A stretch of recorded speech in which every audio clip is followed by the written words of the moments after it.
Hello, True Health Seeker, and welcome to another exciting episode of the Learn True Health podcast.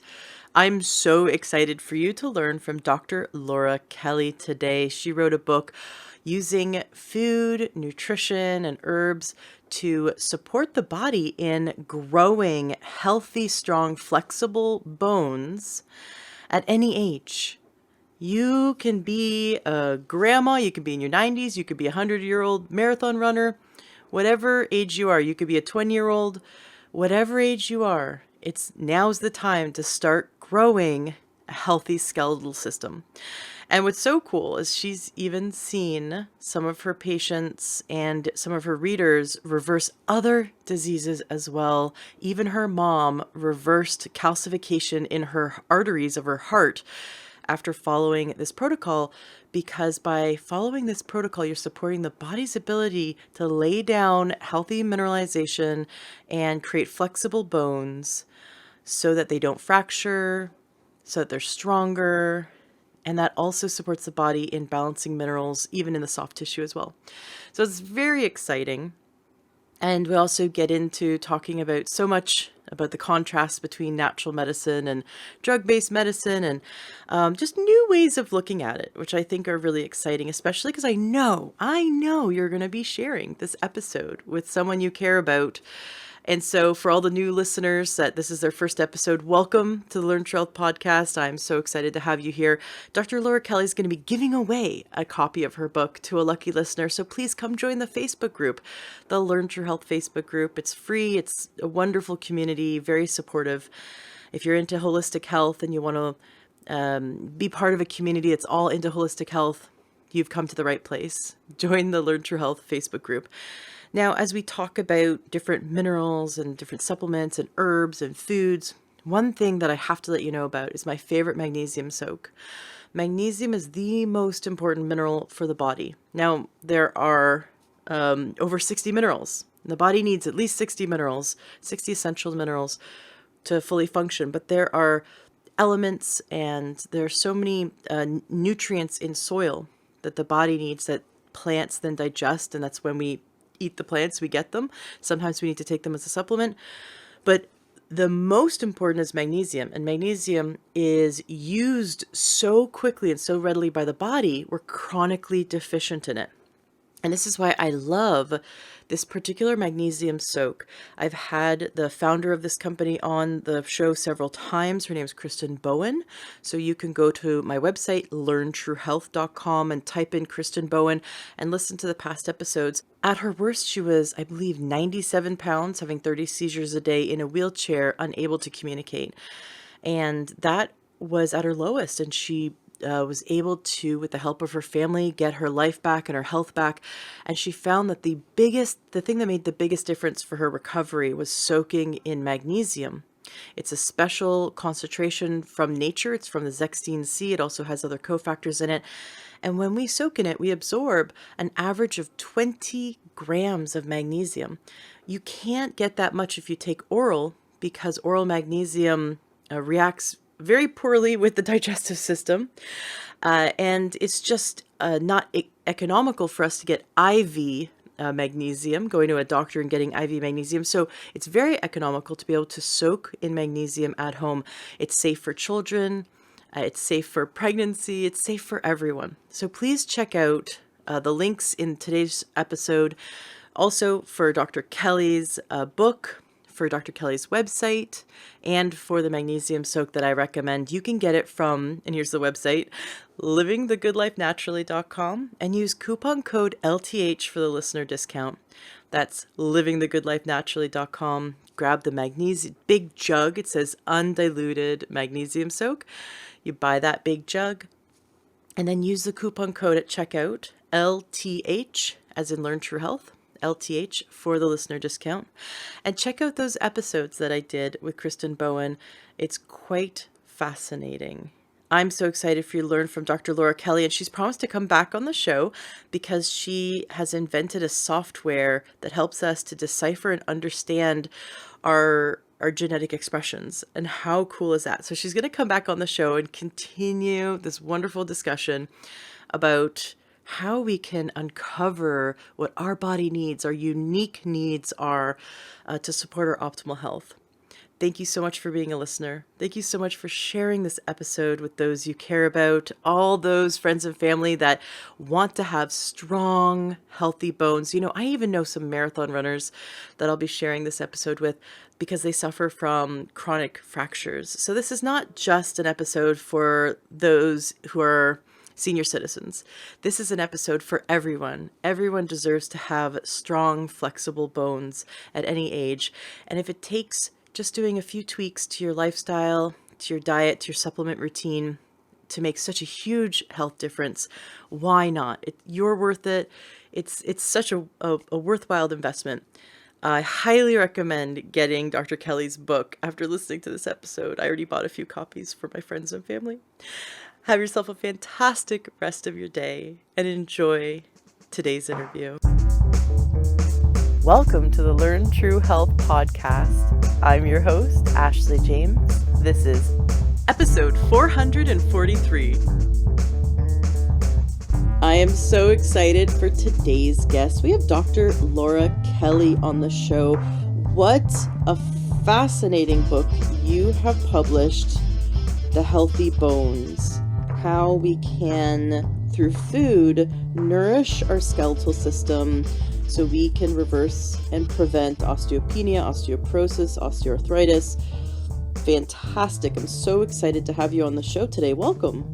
Thank you, Ashley. It's good to be here. Absolutely.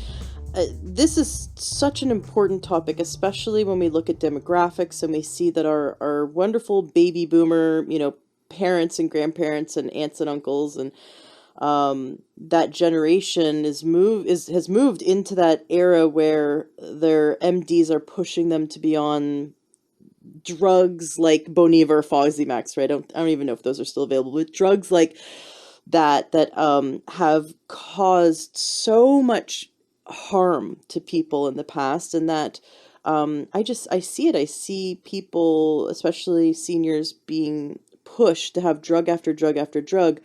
The body doesn't have a drug deficiency. The body has a mineral deficiency. Right. That's a good way to put it. Right? Yeah. So I mean, it's certainly a deficiency issue for sure. Right. It just makes sense. But unfortunately, for the MD, the only tool they have are drugs. They were never taught in medical school about nutrition. And of course, you were. I would love for you to tell us, before we dive into how we can use food to heal our body and prevent and reverse disease, I'd love for you to tell us what happened in your life that made you want to become a doctor of Oriental medicine and made you want to practice medicine the way that you do. I mean, I always wanted to study medicine from when I was a little kid. It runs in my family. My uncle was head of neurosurgery at George Washington University for 20 years. My other uncle is a physicist, my brother is a surgeon. So there's a lot of medicine and a lot of medical thought in my family.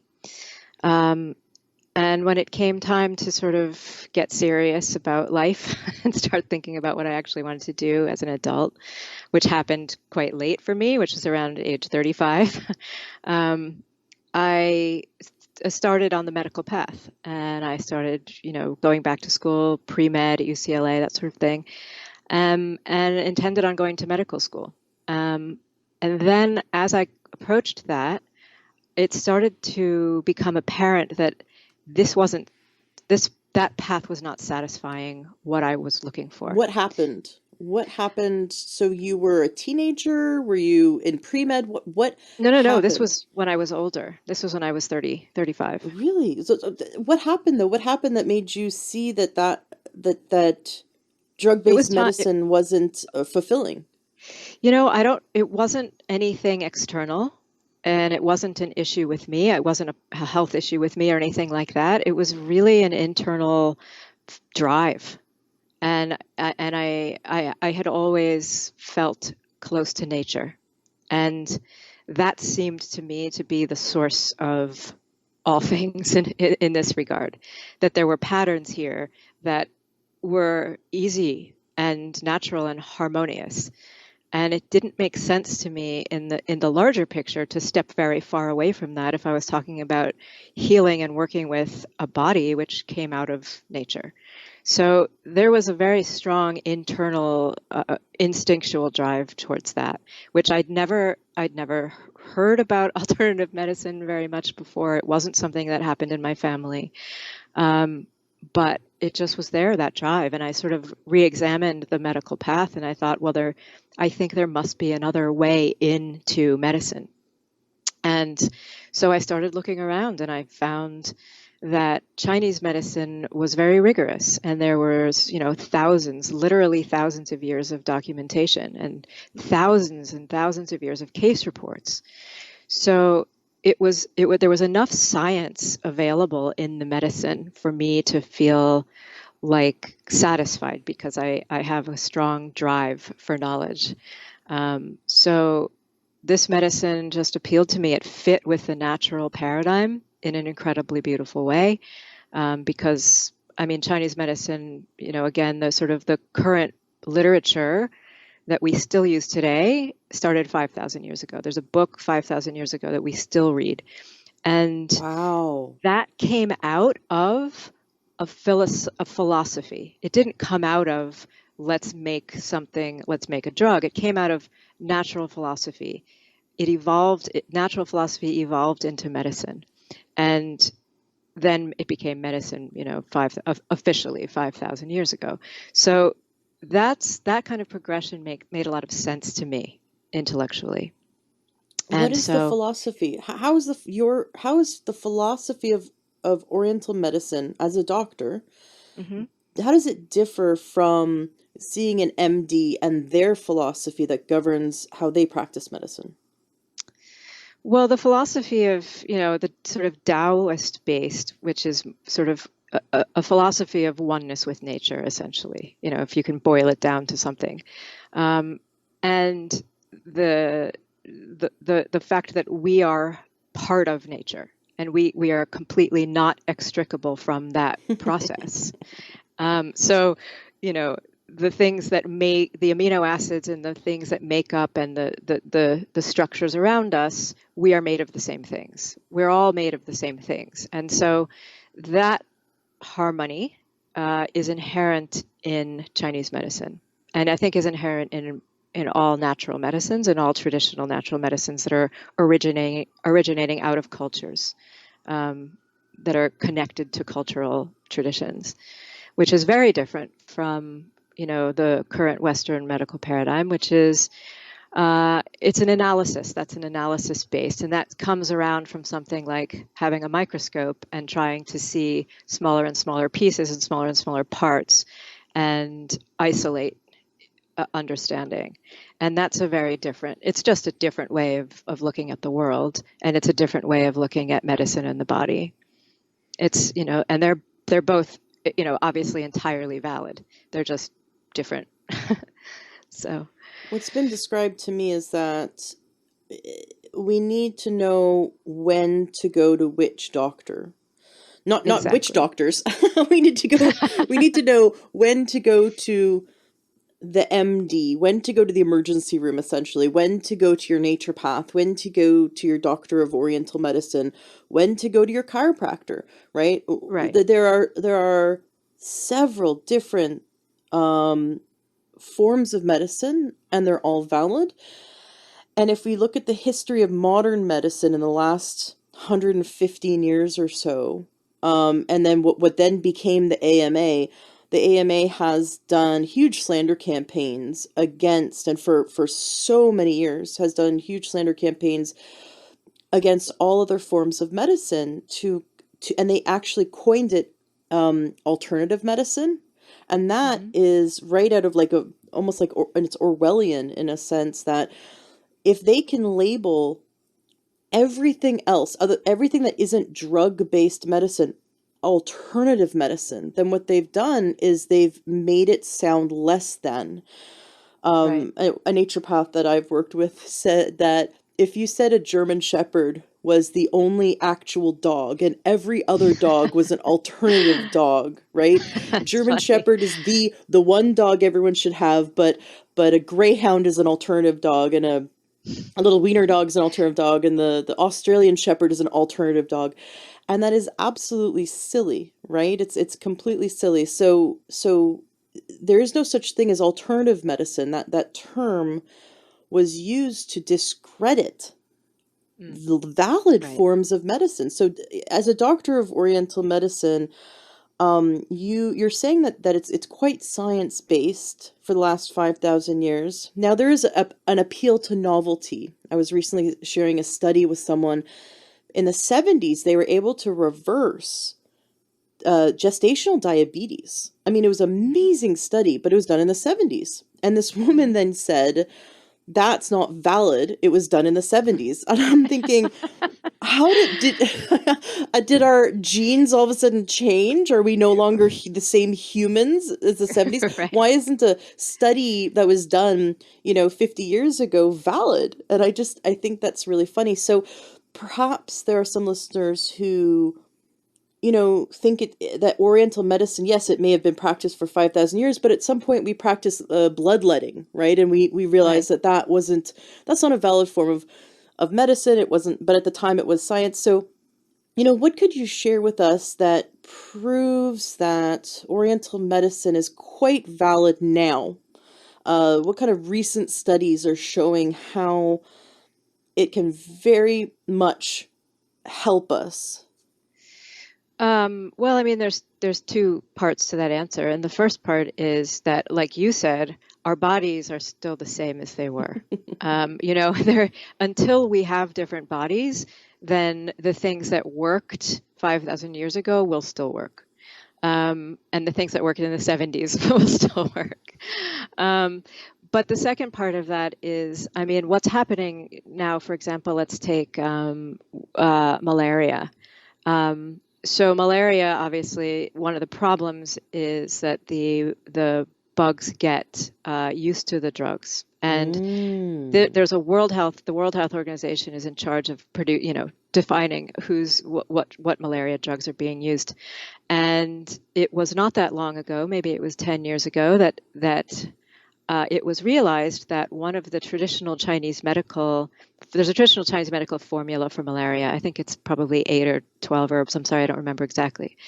But you learn it, and what you learn is that you can take this prophylactically, you can take this before you are exposed, and you can take it as a treatment, and it works, and you don't have to. Malaria is not a big deal if you know how to treat it with this. And that's what you learn in school, and that's what the books say, and that's what everything says. So in not 2005, maybe I'm sorry, I don't remember the date. There was a Chinese medical researcher who brought forward the isolate from one of the main herbs in this formula, and said we can cure malaria with this, and won the Nobel Prize. She won the Nobel Prize in medicine for this isolate from a Chinese medical herb that had been used for thousands of years. And Wow. the WHO adopted this herb and said, yes, this is absolutely correct. This herb works. So what they did is they created a drug cocktail for malaria with this as the key component, because the other drugs that they had been using against malaria were starting to fall off. They weren't working anymore. So they added this constituent, which is an isolate, and it worked for a number of years, and it is, as far as I know, starting to fall off now. The bugs are starting to become accustomed to this isolate as well. So they're going to have to keep looking and look for more things.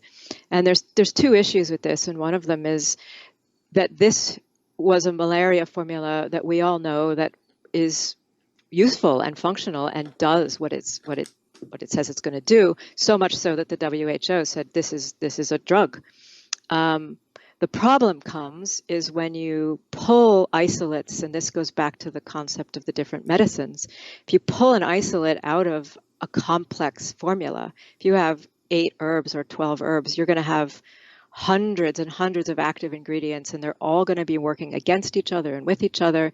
And that combination, that's a massive numerical combination of effect, which is not possible to replicate. So if you pull out one isolate from the thousands and thousands or millions of reactions that are occurring within your system with all of those herbs, you're exposing the effect to exactly what happened, which is that the bugs are now, because it's an isolate, can now overcome this single substance. Where it was when it was part of a much larger combination, it was harder for the body of the bug to overcome. So there's a danger a little bit when you're moving between medicines that way. If you don't understand the complexity of the synergy of the effect of the medicinal herbs that you're working with, and you use an isolate because that's the medicine you work in, the medical paradigm is isolationist. So that is a little bit off the subject, but No, that's brilliant. That's I think that's right on point. okay. Does do the Chinese herbs that they've used for thousands of years for malaria still work today, or has malaria adapted? Yes. Well, they do. It still works in combination, as far as I know, and the bug hasn't completely overcome this isolate, but it's starting to. I think it's in Cambodia that it's started to become non-effective Well, or less effective. the So isolate was from it was created, it was turned into a drug, but I mean the original cocktail of herbs, of the Chinese as, herbs, like the original, not the isolate, but the original cocktail of herbs, are they still used and are they still yes, valid? yes. Until I hear otherwise, they are still valid. And that's because of the complexity that you encounter when you combine 8 or 10 herbs again with, let's just say, 40 active, Mm-hmm. constituents that are going to all play off against each other. You're creating a complex response in the system. Mm-hmm. So, Mm-hmm. yeah. I interviewed a doctor who's been an MD for 40 years, although he studied in a part of Germany that, very interesting, while he was becoming a surgeon, while all these doctors become surgeons, they're also taught acupuncture and homeopathy at the same time at the university level. And so he came to the United States 40 years ago thinking that all doctors knew homeopathy and acupuncture. Oh, And that's wonderful. and it's just, and then he was like, what's going on here? Why are we giving drugs to people? And his favorite thing to do, actually, so his name's Dr. Klinghardt, and he has an amazing ability to help children who are on the spectrum no longer be on the spectrum. And Mm-hmm. also people who have Lyme disease and just kind of these very strange and hard to get over illnesses. But he says his favorite thing to do is to find like someone that needs a drug, let's say, and then find the herbal alternative that works better than the drug. So he doesn't ever use drugs unless he absolutely needs to. But Right. he says that herbs always work better than the drug that would be prescribed to that symptom, because most Yes. drugs are an isolate, like you said, of an herb, like a compound of an herb, but all they throw away all the other medicinal benefits from the herb when they just isolate one component. And this is the problem, because it's a drugs are for profit. I know I'm singing to the choir. They're they end up looking to make a profit and protect patents instead of looking out for the greater good of humanity, in which case we would still be using and promoting the herbal, complex that has worked to prevent and cure malaria.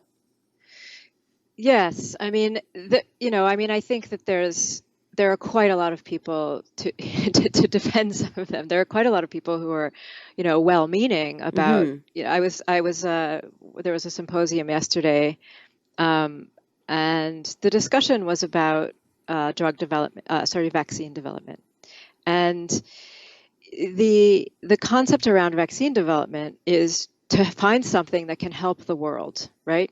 To cure whatever diseases is going to be. But the paradigm with that, which that is in, is the paradigm of what's the disease and what's the treatment. And the human body and the environment in which that disease is occurring is left out of that equation. And so there's a whole nother side of medicine, which is the side of medicine that I chose to practice, which is primarily concerned with the human body and the environment of that human body and the environment into which the disease comes. And so it's like two different approaches to the same median, which is the human body interacting with the world, the human body interacting with disease. And they have one angle, which is the disease treatment, and we have one angle, which is the environment of the body itself. And Mm. bringing them together is what everybody really needs, right?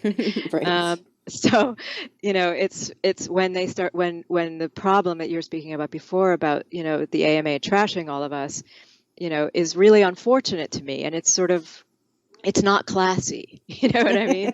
It's just not classy. So when you start mixing dogma and medicine, I think you have a recipe for a real problem. Mm.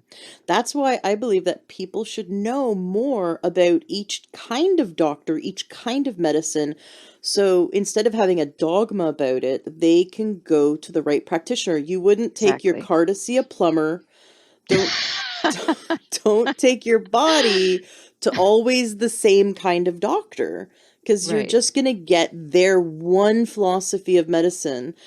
So just know which one to go to when. And I've had several episodes about this. So let's learn more about you and how you practice medicine. And as a doctor of Oriental medicine, um, especially because you're so excited about the science behind it and the philosophy that we are part of nature, and let's use nature to bolster the environment of our body so our body can really do the heavy lifting when it comes to fighting off disease, right? So let's Exactly. bolster Yep. our own amazing God-given ability. And if you are a spiritual person and you believe in God and you start studying how the immune system works, like, it is amazing. When I started studying and really getting into it, it's we are so complex. Our immune system is so brilliant. How our body functions, it's so beautiful, so harmonious. There's thousands of things all going on together in harmony. There's nothing like it. There's Yeah. absolutely nothing like it. And even if you look at simpler organisms, they're still incredibly complex and beautiful, and there's this balance. The homeostasis is amazing. Hmm. And if you're someone that doesn't believe in God, look into science and just see how complex and beautiful and intelligent it is. We have to really appreciate that our body has an innate intelligence to come back into balance, and it's our job to help it. And so you, as a doctor, look to facilitate bringing the body back into balance so the body's intelligence can do all the work, right? That's beautifully said. Absolutely. That's exactly what I do.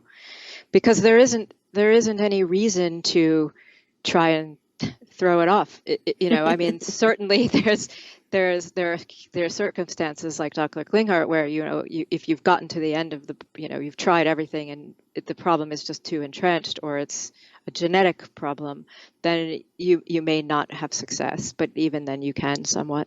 Um, but the last resort, of course, is to really sort of hit it hard with the heavy hammer of a Western pharmaceutical. Up until that point, there's incredible knowledge within the body that if you give it the right pieces, it knows what to do with them. Uh, Yes. so that's So for sure. your book is about supporting the skeletal system. What led you to want to publish this book? My mother, she had progressive bone loss for about 18 years.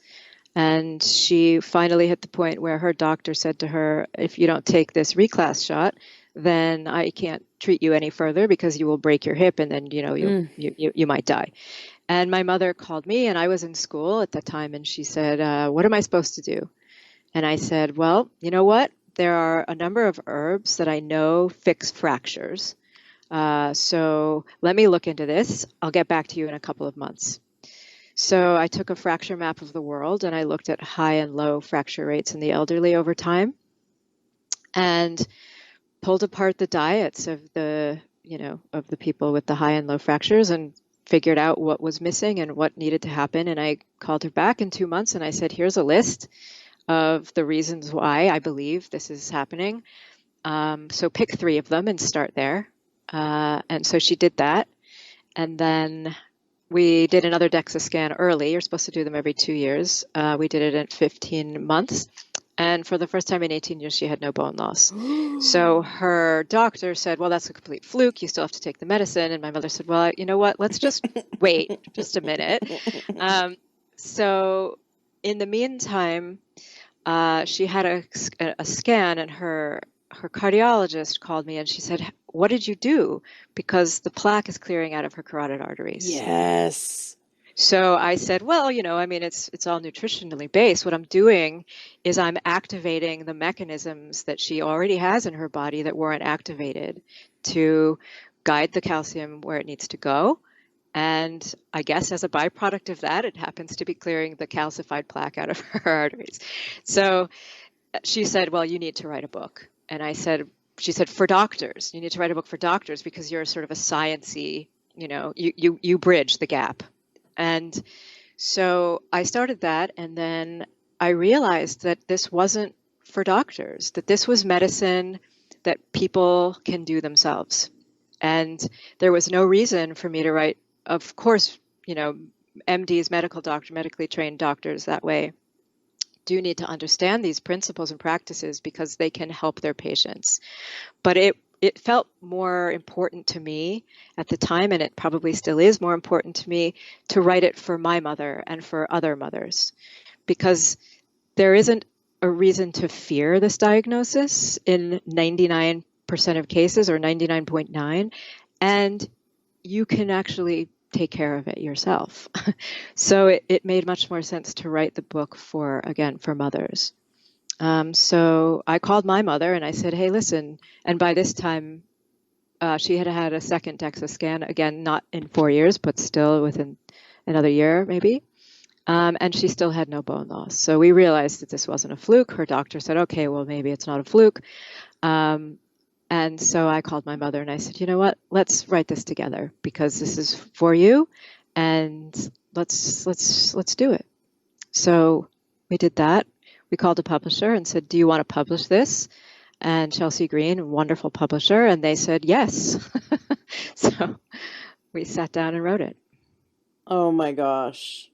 I love it. I'm so excited. Yeah, it was a So, wonderful process. okay, so what I want to know is why was she reluctant to get the shot? I mean, mostly people are super wanting to do whatever their doctor says. Like, I know a lot of people who just go in and like they go in because they're sick and the doctor says, "While you're here, let's give you a flu shot." Like, while they're sick, while their immune system is compromised. Let's get, oh, it's time for these other vaccines. Oh, we need to give you so anyway, most people go in and get whatever shot, whatever medication, blindly follow without question whatever their doctor says. What was what was about you said it was reclass shot? What was it about that had your mother go, wait a second, I want to think about this. Why was she not super eager to do exactly what her doctor said without question? Because I had started going to alternative medicine school. And I had started, I mean, I think I was in year 6 at that point out of 7. Or maybe I was actually in year 7. I'm sorry, I was in year 7.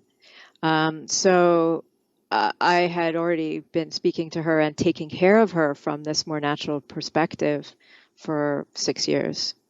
So she had over that 6-year period gone from not really knowing or having any interest to, by now at year 7, I think she was sort of saying, okay, well, wait a minute, this is actually serious. This is actually real. This is actually right. So that when that came up, then she turned to me instead of her doctor. Yeah. So I mean, you really obviously you'd been in school for Oriental medicine for a while, so you had a few years to have her see some results. What kind of results was she getting to open her eyes to natural medicine? Did you help her through any other health problems before this? And no, I mean, she was fairly healthy. She was very healthy, really, to begin with. She has a natural instinct as well, which I think had never been allowed to live. I don't know. Do you Mm-hmm. know what I mean? Mm-hmm. And so I think that was sort of a latent belief, or a latent tendency in her to connect with nature and all that sort of thing. But she grew up in the 50s, and it was sort of like, life was a little different then. And I think she didn't participate in the 60s revolution. So she was sort of outside of any of that sort of mind expanding situation that occurred. So that was latent in her. And I think that when I took the step, it allowed her to sort of let that out a little bit, and let her Mm-hmm. think about exploring other things other than the things that she'd been told. Um, so I think it was a gradual process, but again, it was inherent in her already. I So love it. We have to foster that that quiet voice inside of us that is the first voice, that that, little voice that comes in first, and then we usually override it with, oh, it's kind of like the voice that says bring an umbrella when it's sunny outside. uh-huh. That's the voice, right? We got to, or bring a sweater when it's hot outside, right? That little voice, that first voice. So when a doctor says you have to take this medicine, and that little voice says, no, I don't think so, something feels wrong here, we just need to listen, just take a step back and That's a really wonderful, yeah. just That's a listen. wonderful thing to say. I think but that's not taught, actually. We don't learn to do that in our culture. We don't learn to sit with ourselves quietly and listen. Mm-hmm. It's something that is definitely happens. I mean, meditation and these sorts of moving meditations, Tai Chi and things like this, for example, are part of the tradition of medicine that I learned. All of this is part of medicine.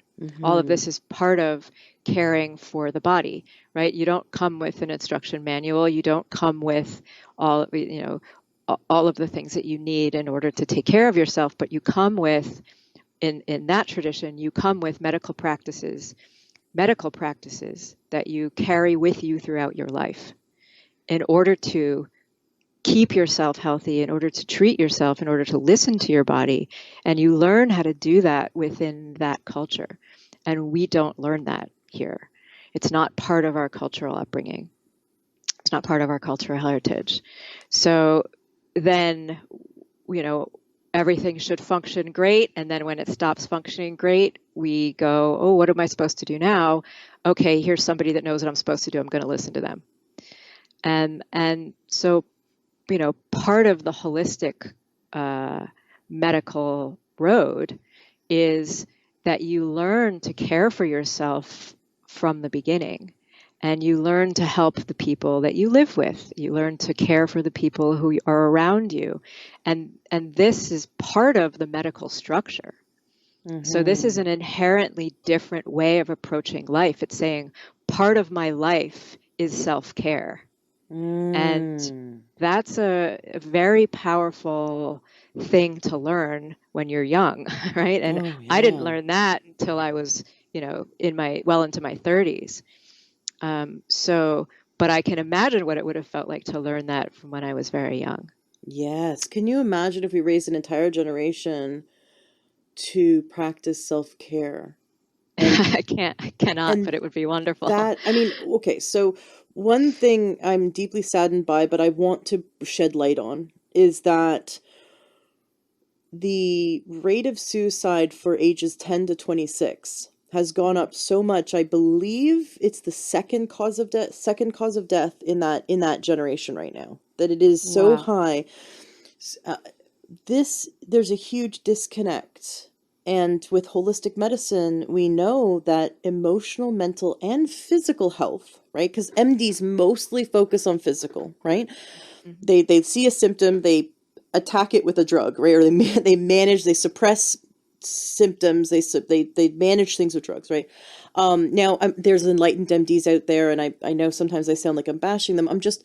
I want I want us to just broaden our perspective and really see the whole forest, right? Just kind of get a 30,000-foot view, that we have been taught that there's a physical body and it's separate. It's separate from mental emotional health, and that in our culture, when you have the mental and emotional issues, there's something wrong with you. We're either normal or abnormal. Hmm. And that's a philosophy that says we're broken. Yeah. And that is just such a incomplete version of what it is, the experience of what it is to be Well, human. it's inhuman in my It's in my inhuman experience. to I'd say think it's that, inhuman. right. It's Yeah. inhuman to think that when someone has mental and emotional unhealth, Right. that we're broken, when in fact it is part of being human, that we Absolutely. have an emotional body, we have mental health things to work out, and it's not you're normal or abnormal, you're human, right? Right. And Right. and what we're seeing is the suicide rates going up is a symptom of a problem that our medical system is broken, which we already knew that, right? But Yes. also our philosophy as parents, as aunts and uncles, as cousins, our philosophy of how we're raising this generation is incomplete. And what we need to do is come back to what you're saying. We should look, maybe this is your next book. Just like you looked at um, cultures that have the lowest rate of osteoporosis and the lowest rate of fractures, right? And then you looked at what was different in their diet versus ones with the highest, right? Hmm. What about cultures that have the lowest rate of suicide and Hmm. what they're doing different? What Mm. philosophy are they doing different?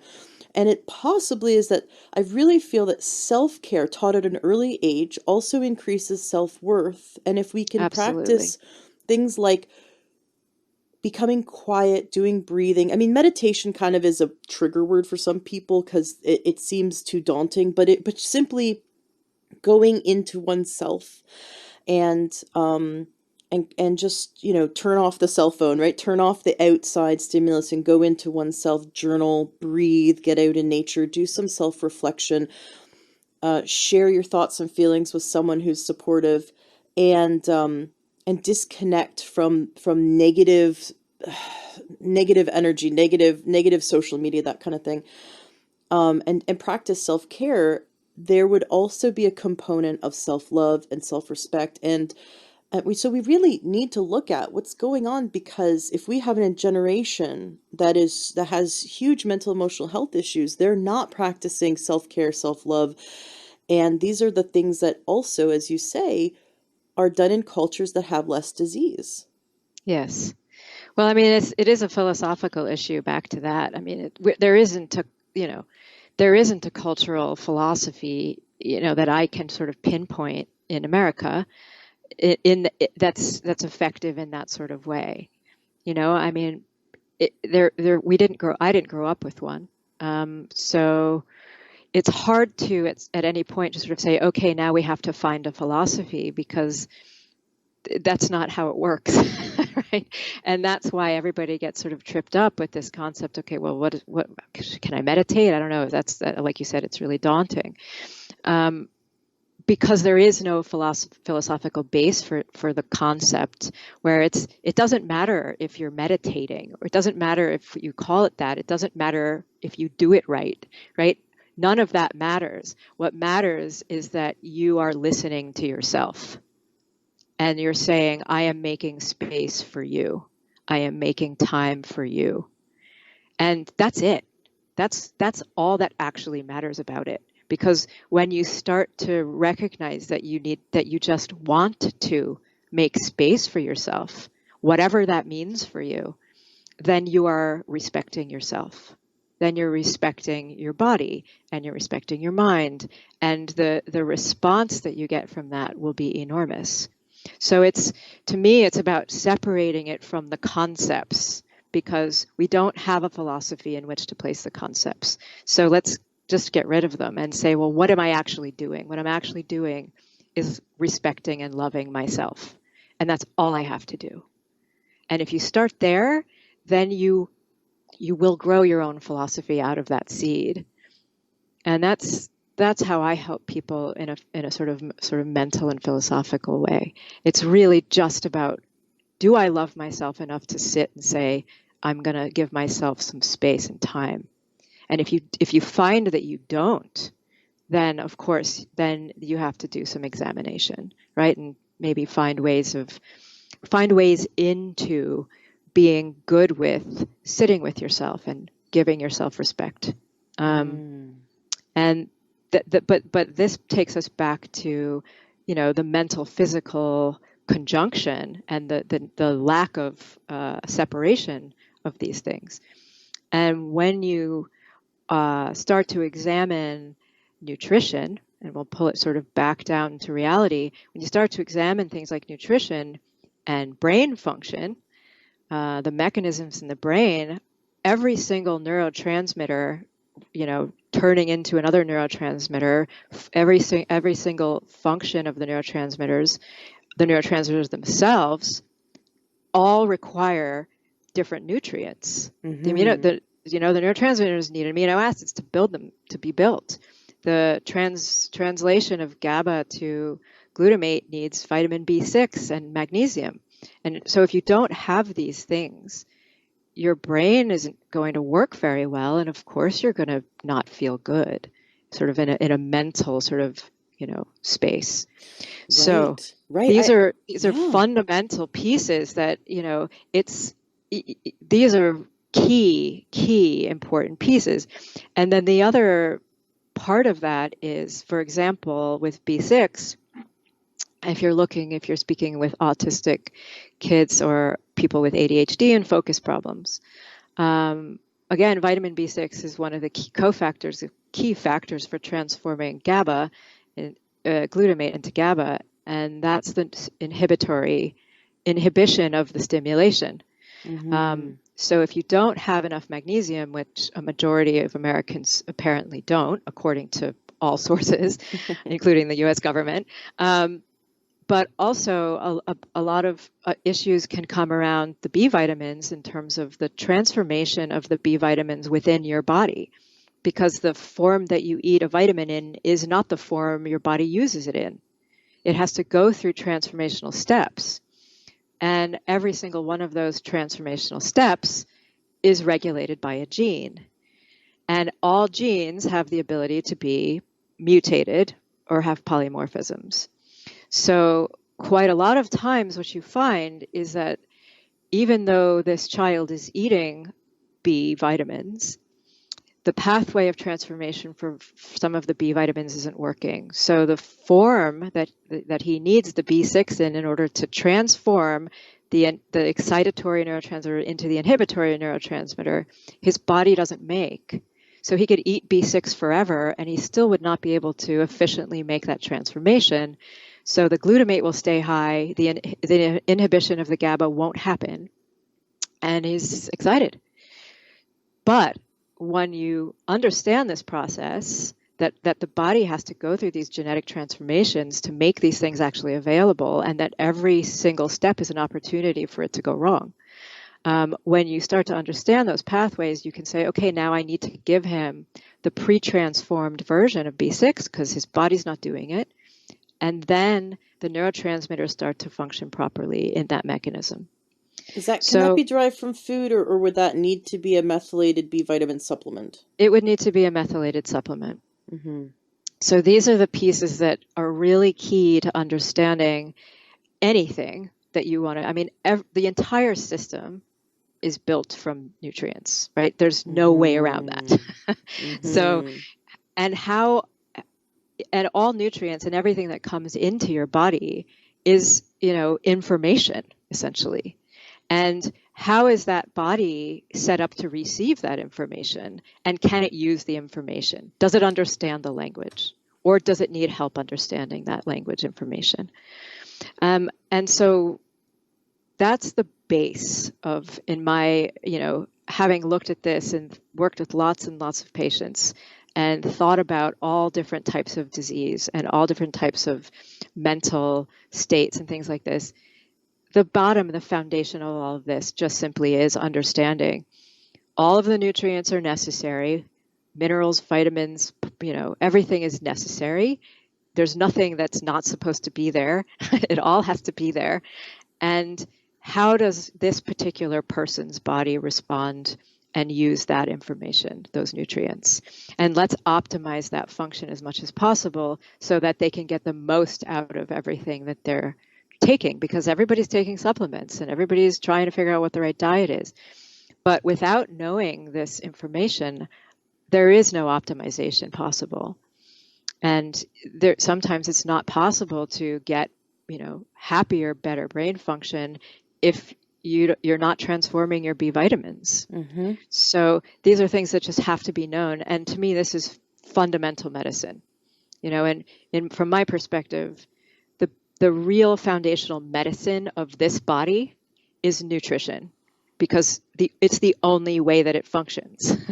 So we have to, as scientists, as doctors, we have to say, okay, if this is the fundamental medicine, let's dig into it. Let's pull it apart and figure out everything we need to understand about how to make this work for us.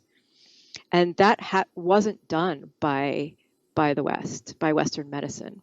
And so luckily now it's being done by a lot of people.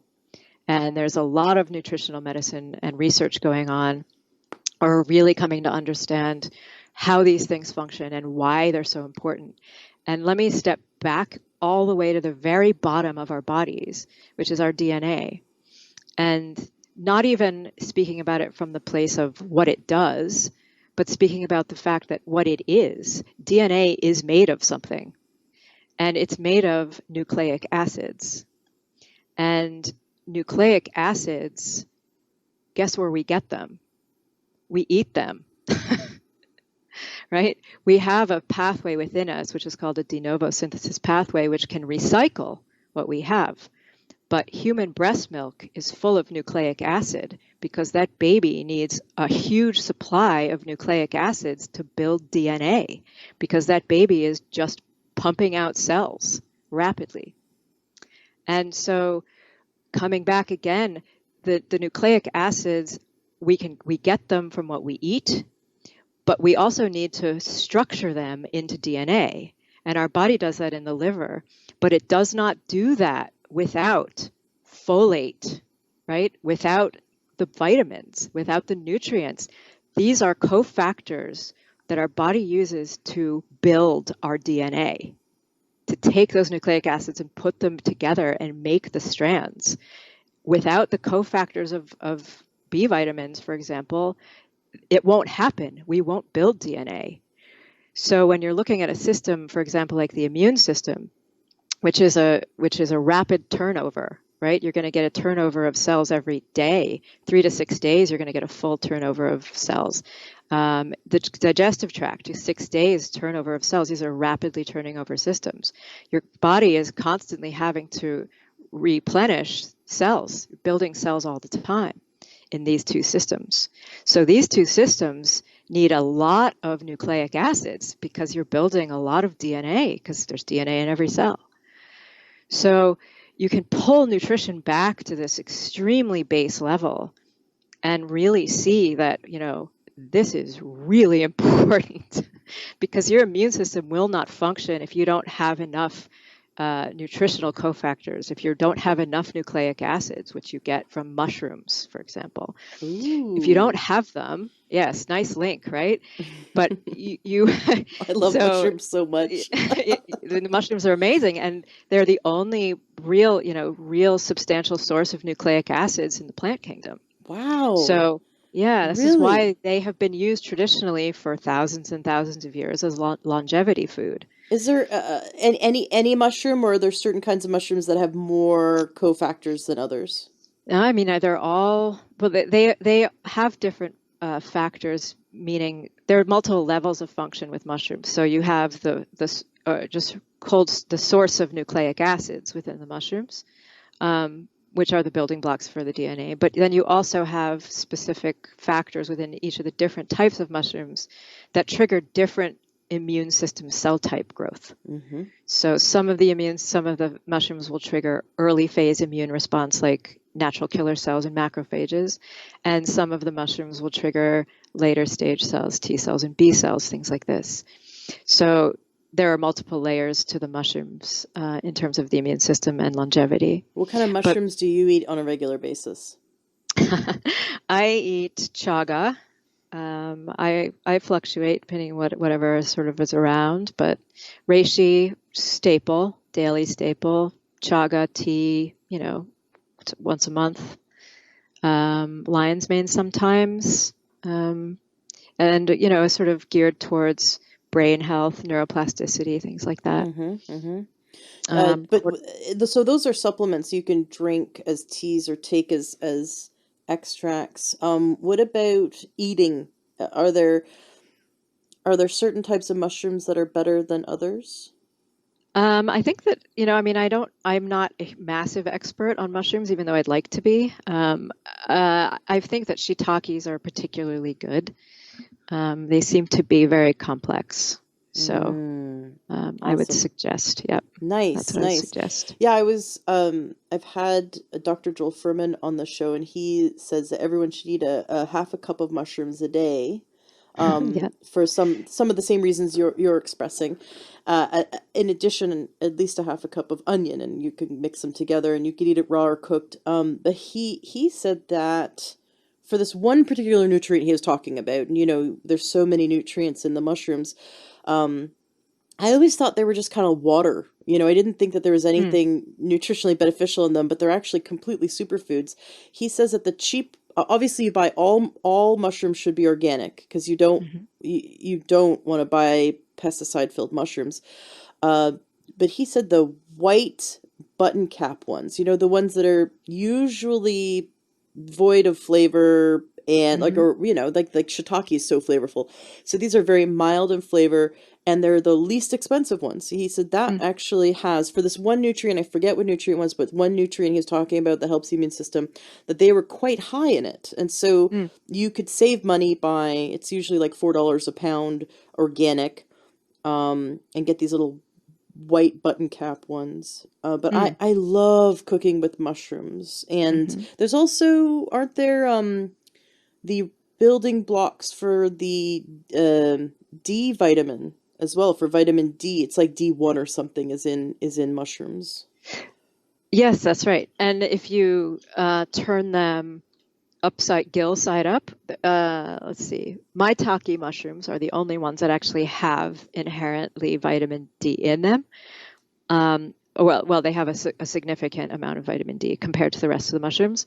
But if you flip them up and put them in the sun, gills up, for until they're a little bit dry, Mm-hmm. they absorb vitamin D just like your skin does from the sun, and they Yes. and they'll store that. So Yes. And then you eat it, yes, and then it's and like you a eat it. vitamin D supplement. Exactly. It's just way cheaper and more delicious. Oh, it's so cool. That's Yeah. that's so neat. So besides mushrooms though, you're saying that's really the best source for the raw building blocks for nucleic acid. Would we have to It's then eat animals at that point if someone for whatever reason had an adversity to mushrooms, or is there anything else in the plant kingdom that we could eat?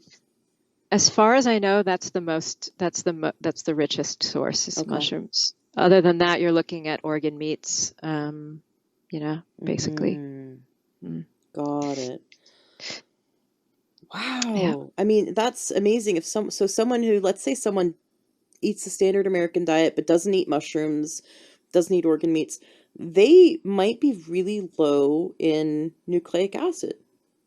Well, this is a question. I mean, we do have a de novo synthesis pathway, which is that we can recycle these pieces and make what we need to make.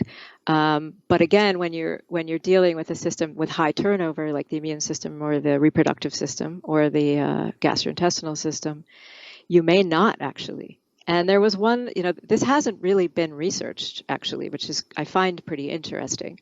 It's been researched more in Japan than it has here by far. Um, and there was one study that looked at if you're an elite athlete and you're really, you're pushing your body quite hard, one of the things that suffers post exercise is immunity. And so your immune system, sort of the regulation goes down. And so there was a research where they decided that they would supplement these elite athletes with nucleic acids post exercise and see, and it stopped the immune fall off. So How'd they supplement? Like with the actual supplement, or they ate yeah, mushrooms?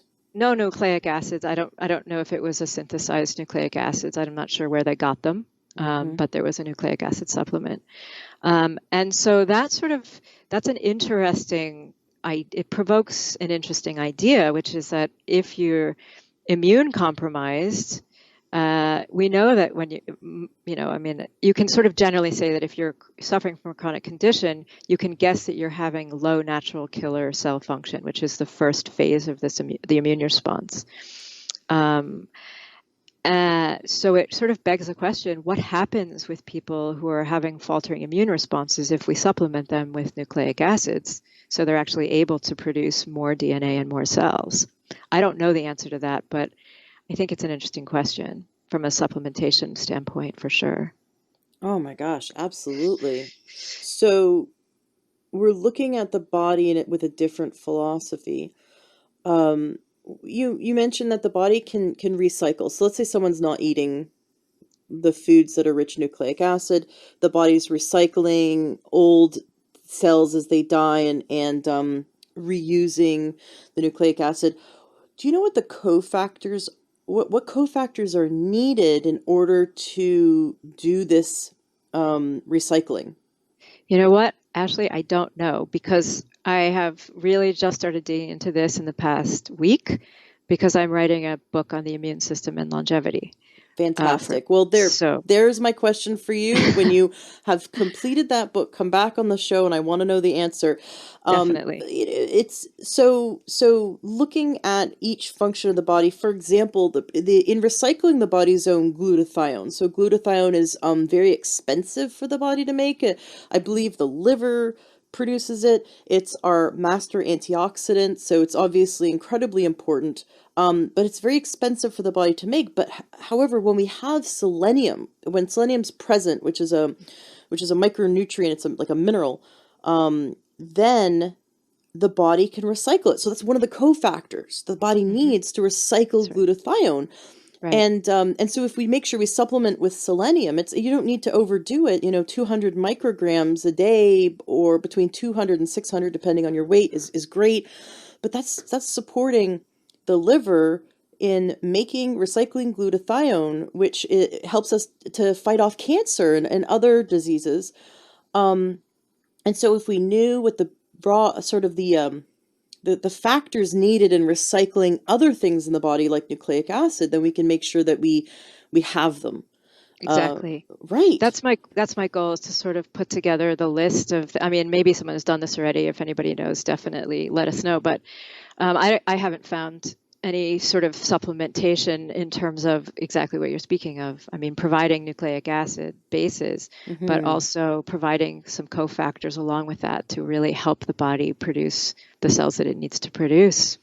I think it's a really interesting project. Has your So, research had you come across the effects of fasting, especially after 30 hours of fasting, when the body's ability to break down pathological tissue skyrockets?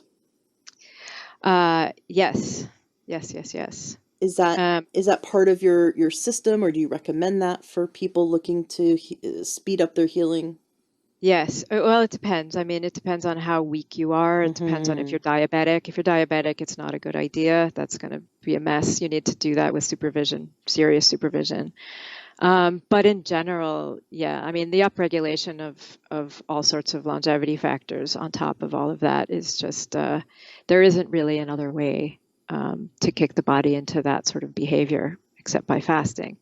And again, looking back at, I'm sure many of your other guests have taken this road and spoken about this, but looking back at how we evolved, it's like looking back to nature. You look back to how we evolved and you say, how did this organism function? And what does that mean for us in the environment we're in, where food is completely plentiful, we can get whatever we want, even if it doesn't grow around here.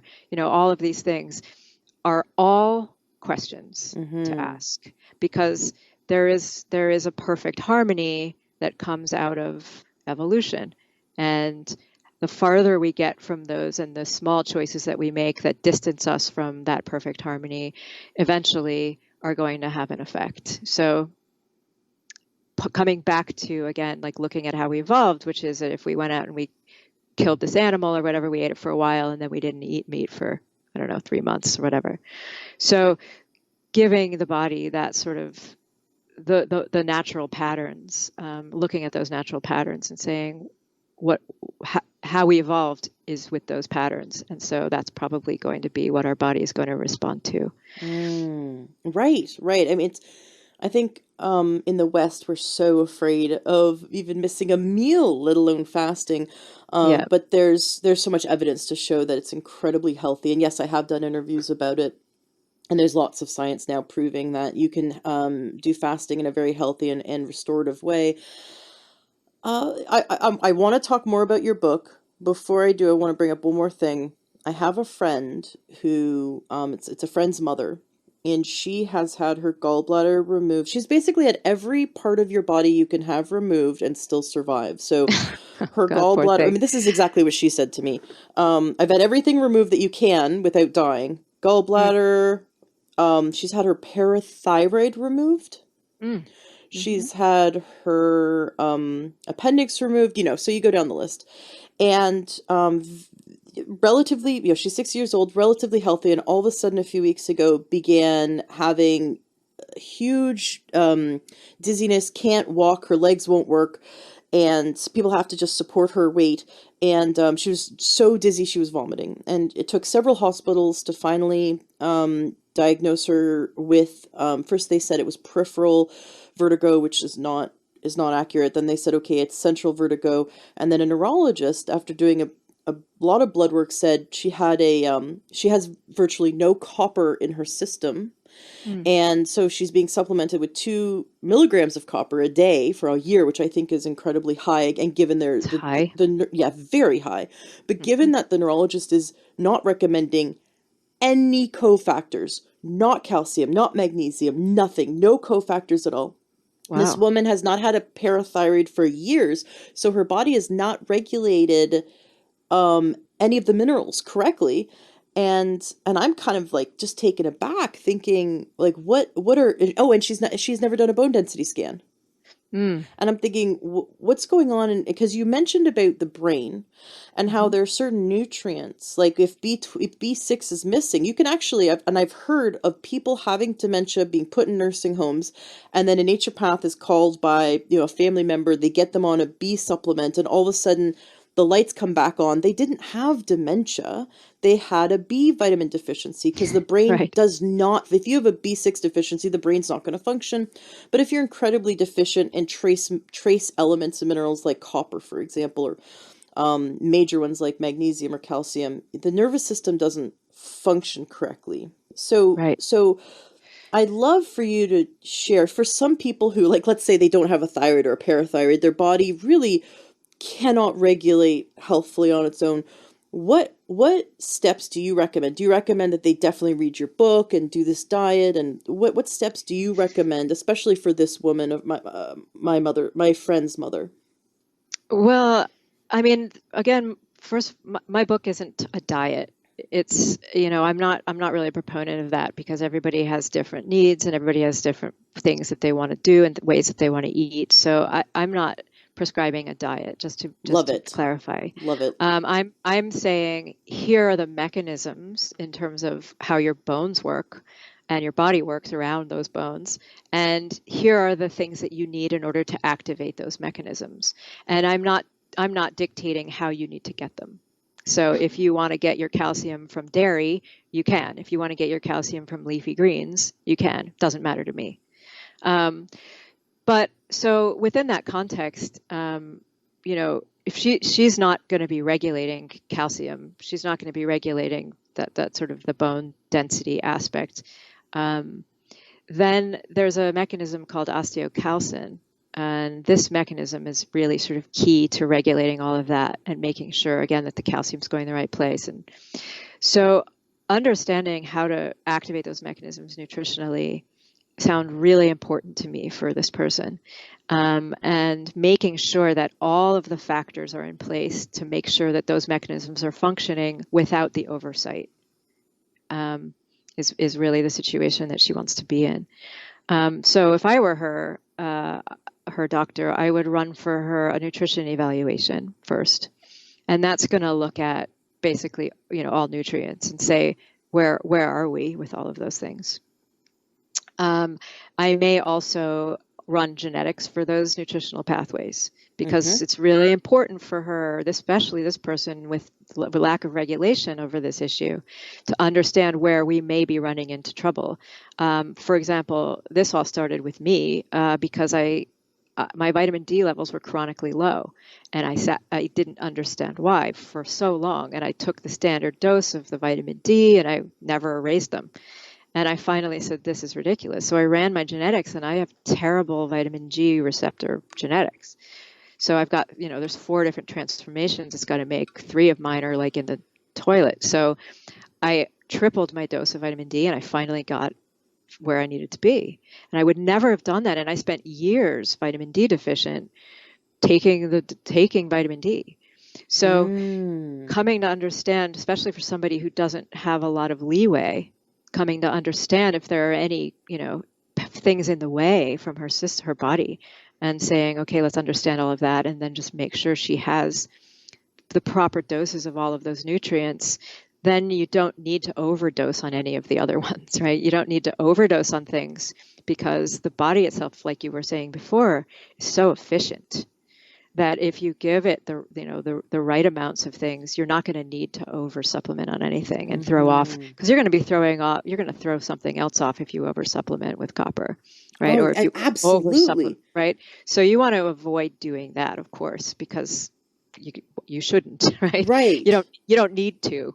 But what Right. you do need to do is exactly like you said, you have to provide all of the cofactors that the Mm-hmm. copper needs to function, which Mm-hmm. is exactly the same situation that I encountered, with my mother when her doctor had initially said, here, take these calcium pills, 1,200 milligrams of calcium a day. Well, if you look at the research, 1,200 milligrams of calcium a day doesn't fix osteoporosis, and it also ups your chances of cardiovascular problems quite Mm. significantly. Well, So, especially because there's no other cofactors. exactly, Magnesium is needed to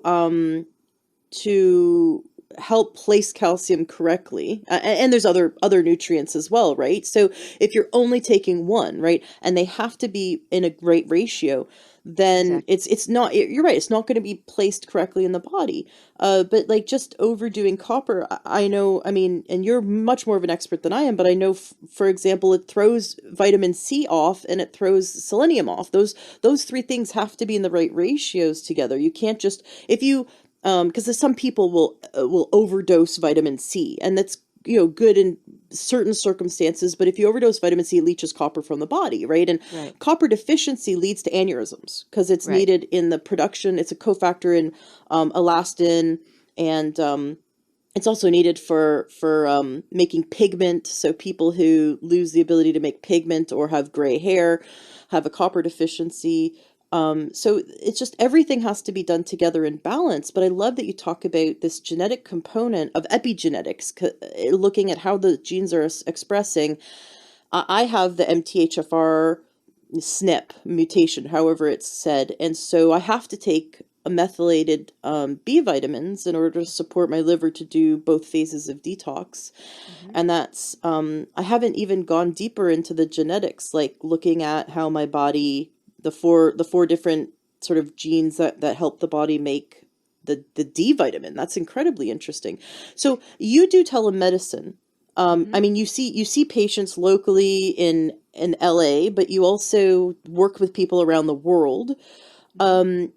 Can you order these tests and can you decipher them, these gene tests? Yes. I have actually, I'm in the process and I'm almost finished building a piece of software that does this. Ooh. So, because it's so important, if you want to stay healthy for as long as possible, you have to understand this. If you want to fix your diabetes, you have to do this, your type 2. If you want to fix your heart disease, 90% of people who have these problems can reverse them. I Mm-hmm. mean, I don't want to be too bold about it, but it can prevent or reverse or mitigate, the problems Absolutely. here. Even And type 1 diabetics, they can increase their health so much that they require less yes, insulin. I've known several exactly. diabetics type 1 diabetics who, after focusing on health, they were able to cut down their insulin by over 70% because they increased insulin sensitivity. Their Exactly. body became more efficient. So even people who have, issues where we're not saying you're curing it, but you can make it more efficient. Yes, definitely. Yeah, all of these things, and all of this again. We know that we need to eat a good diet, and we know we have good instincts usually about our own bodies and what we should and should not be eating. Over time, we come to know that. But let's get to it for real. Like, let's just look at it and say, okay, your vitamin D function is terrible. You need triple a dose. Okay, your B vitamin functions are fantastic. Just sit in the sun for 10 minutes, right? I mean, we can do that. We can do that now. So what I'm building here is a piece of software that's going to allow me or you, right? I'm building it for you. I'm building it for everyone. Again, it's like the book for mothers. I'm building this piece of software for you, for people, to be able to say, okay, I have these tests, or if I don't have them, I can order them here, and they're going to go through this engine, and I'm going to actually know exactly what I need to be taking or exactly what I need to be eating, because here's a shopping list, and I can walk into my grocery store and I can say, oh, this is actually the food I need. And the herbs, The herbs, all of right? it, because herbs are concentrated nutrients. That's what herbs are. And that's why they work. I love it. I love So, it. yeah. Why? Okay, so let's dive into your research in your book. You studied the cultures, the countries that have the highest rates of osteoporosis, osteopenia, and fractures. You also studied the lowest. Let's talk about the bad first. What are the commonalities that the cultures that have the worst bone density? What are some commonalities that you feel contribute to bone loss and fractures? Well, the two areas of the world are the U.S. and Scandinavia, Wow. and it's pretty clear, and they're significantly higher than they should be, and everywhere else. And it's pretty clear in Scandinavia that it's the vitamin D winter. I think that Mm, there's really not much uh, else to say there. It's just simply the lack of vitamin D. And there was a lot of research done around vitamin A and the balance of vitamin A and vitamin D and how really important that is for bone health. And just not having enough, sunlight is a deficiency. right. I've heard some So, plant-based doctors have come on the show and have shared, and I haven't seen the studies, so it'd be interesting. But they've cited them that countries that consume the least, so certain cultures like Africa and Asia that consume no dairy, cow dairy, or very limited consumption, have the highest bone density, and cultures that consume the most cow dairy mhm. have the worst bone density. Yeah, that may be true. But I think there's a difference that needs to be made also between pasteurized and unpasteurized. Mm-hmm. I think that I mean, they're basically different foods. So Mm-hmm. I think most of us grew up eating pasteurized dairy, and that's not gonna do much for you. Um, but yeah, I mean, genetics plays a part in this, of course. I mean, you know, you have some African tribes, all they eat is meat and blood, and their cholesterol is 120. You know what I mean? Like, there are genetic components to this, environmental. They grew up doing this. This is how their body evolved. This was their evolution, and so it works. And they Um, have they have great vitamin D levels. and they have great vitamin D levels. Right, right. uh, Okay, so vitamin D you're saying is the biggest thing. Um, well, it is in Scandinavia. The point actually that I really should make is it's just deficiency. It's mhm. really a deficiency issue. And that's clear in the U.S. And I remember when I first started thinking and studying medicine, and I was like, it's not possible. How is it possible that we're deficient in the U.S.? Like, we're the land of opulence. We can't be deficient. But it's very clear that majority of us are nutritionally deficient, which is bizarre but true. Well, the food is void of nutrients. Yes, there is that. And, the dietary practices aren't ideal in terms of, keeping the system regulated and healthy. So, but that isn't something that you know, and it's not something that you learn from your doctor, and your doctor never tells you that that's something that's important. So it wasn't something that was thought about, I think, for a long time. One of my mentors is Dr. Joel Wallach. I've had him on the show, and interesting background, became a naturopathic physician, but first he was he did pathology and was a research scientist and was a veterinarian and also had a degree in soil agriculture. Mm. And he studied, soil. He helped to eliminate. He actually discovered what was the cause of Keishan disease in China, Mm. as and also certain groups of Mennonites, not Mennonites, what are they called in the United States and Pennsylvania? The Amish. Amish, that's right. The Amish were having high rates of the same sort of disease-like state. And he came in, and because they only eat what they grow, he studied their soil and determined the soil was completely void of certain nutrients like selenium. And it was Mhm. causing miscarriages and causing an alarmingly high rate of muscular dystrophy in this Mm. particular area of Pennsylvania, because they're eating the food they grow and their soil is devoid of selenium. And selenium is needed in utero to prevent certain birth defects like muscular dystrophy, which he discovered. And we usually don't eat all of our food from the same soil. We kind of, I mean, you look at your grapes, they're from Chile, right? Like you look at your Right. pears and they're from Thailand. I don't know. Like we're eating food from around the world, especially if we're not conscious of eating more locally for fresher foods.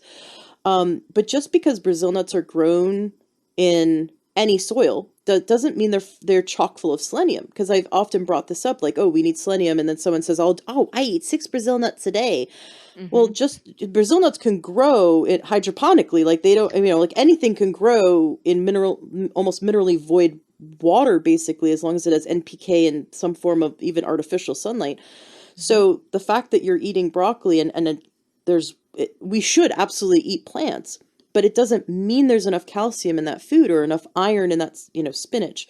Right. So how do you go about combating this, even if someone, let's say someone actually does eat healthy, like they're eating, half their plate is full of vegetables, a variety of colors, they're always eating organic. How do you ensure that they're getting all of their cofactors? Do you do testing, blood testing? Do you look at their symptoms? Do you do the genetics?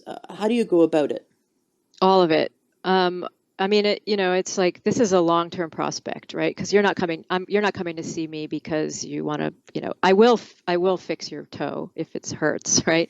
I mean, don't get me wrong, or your knee or whatever. I can do that. But generally speaking, when people are coming to me, they're coming to me because they're saying, okay, maybe I have a bone density issue, or maybe I have another chronic condition, but I'm interested in, I'm I'm getting older maybe, and I want to now be healthy for the rest of my life. And so what I do is I look at all of that stuff and I say, let's build the foundation up. So let's get the information and then we have it. But let's also say that we know that we're not running every trace mineral that your body needs for all that cell communication. We're not running all of that. We know that we need all of it. We know that it's devoid in the diet. So let's choose some really base supplements that we're going to take regularly. And then on top of that, we'll figure out what your deficiencies are. If you're missing vitamin C, we'll supplement with that. But there are some really base supplementation that I think we need just because of where we live, just because of the world is the way it is. And that is amino acids and trace minerals. It's just like I don't see we need these things so much. And if we eat only muscle meat, which we eat in the West, and we don't eat the connective tissue, we're missing part of the amino acid profile completely. So Mm. these are things that I find let's just do it. Let's just get these supplements going. And then you have the basis of everything you need, right? And it's sort of like the nucleic acids. You need these things in order to do anything. So let's let's blanket supplement these base things at least for a while, and then figure out what your additional deficiencies are on top of it. And that's how I work. But the trace mineral supplementation, I don't know if there's anything more important than that, because Absolutely. like you're saying, the cofactors required for all cell communication, everything that's going, the things that are happening inside of the cell, the communication of the DNA and the RNA and the building of the proteins themselves, all of these things require all of these cofactors. So let's Mm-hmm. just put them all in there and Mm-hmm. say let's give it all it needs, and then work on the problems once it's got all the fuel. Absolutely. 9 years ago, it's actually coming up on 10 years. I can't believe that. Next month it'll be 10 years. I was incredibly sick. I had a lot of health issues, and chronic adrenal fatigue was one of them. And I got on Dr. Wallach's protocol. The first thing I did was get on his liquid trace minerals. Mm-hmm. Um, and within like the same day that I took them, my constant gnawing hunger went away. Mm. And I had Mm. I had out of control blood sugar, and I was type 2 diabetic as well. But my constant gnawing hunger that would just it was I was constantly yo-yoing, and every 45 minutes I was hungry, and I just nothing could satiate it. And I took within my first shot, it was like for 1 ounce, took an ounce of it. Within minutes, the hunger went away. It was really interesting. And within 5 days of being on it, I woke up early in the morning full of energy, and it was like a light bulb went on in my body. And Wonderful. that was really what had me go, oh my gosh, I have to tell my friends about this. And then I did. And I have a friend who reversed her lifelong skin problem, and I have another friend that immediately stopped 5 months of kidney stones, stopped Mm. them, and he hasn't had them since. And my friend hasn't had her skin problem since. And that's what led me down this path of wanting to study with naturopaths and become a health coach and start the podcast. So trace minerals is what started it for me. Now, not all trace minerals are created equal. There's a lot of, this buyer beware out there. I Right. can say that takeyoursupplements.com is where I recommend getting them from. I'm sure you have your own line that you recommend when people work with you as well. So I just want to put out there, I don't recommend going to Amazon and just typing in trace minerals and getting whatever. There's so much buyer beware out there. But get it from a reputable source. Either get it from Dr. Kelly or get it from takeyoursupplements.com. I would say, but I think everyone should be on a trace mineral supplement. It makes such a huge difference. So I totally agree with you. Yeah, definitely. And Now, it's important. I mean, this is another coming back to the theme, which we've been in a bit on a while, is not the natural patterns that are there. And we have ratios and balances of trace minerals, right? We don't have an equal amount of all of them, right? We have different ratios. And it's the same ratio that's in the ocean, and it's the same ratio that's in shilajit, right? Or Himalayan salt. Like the patterns of mineral balance are replicated throughout the natural world. And so finding sources which replicate that natural balance are what you want to find, because then you'll be taking things in the right balance for you, for your body, for your natural body. so you had mentioned that you kind of you came up with a list of all the things that the cultures around the world with the lowest rate of osteoporosis and the highest bone density and the lowest rate of fracture that they have in common that helps the body to properly lay down calcium in the right places and not in the wrong places. Mm-hmm. And you told your mom to pick three. What Mm-hmm. were the three things that she picked? Well, let me just differentiate for a minute between bone density and fracture, because they actually aren't the same metric. Um, and this is relevant because of what I found. So the Japanese on the traditional diet had very low rates of fracture compared to everybody else. But if you scan their bones, they're not necessarily not dense, but they're quite small and can be thin and could even fall into osteopenia or osteoporosis, but they don't fracture. So this was a moment of saying, well, wait a minute. So there's two separate metrics here. And one of them is density, which is what we read. But the other metric is actually flexibility. Because if you look at the way the bone is structured, you have the collagen that gets laid down, it doesn't get laid down in a regulated fashion. It's not regimented like a line, a line, a line, a line, a line of collagen. It's laid down in a completely random fashion. And it creates a matrix, but a really random matrix. And the reason it does this is because you can imagine that if the collagen were laid down in straight lines, the bone would be very strong from one direction and completely not strong from another direction. So the randomness of the laying down of the collagen strands is completely random so that it can absorb a hit from any angle. So this concept of flexibility is something that we don't look at in the West in terms of diagnosis or understanding bone health. So we look at density. And as you know from the drugs, you can densify your bones, but then you can also suffer what's called a bisphosphonate fracture, which is the result of taking the bone densifying drugs and then the bones just randomly fracture, standing on the subway, for example, right? That was the first one that went to the CDC. I think some woman was standing on the subway and her femur just shattered, right? Oh.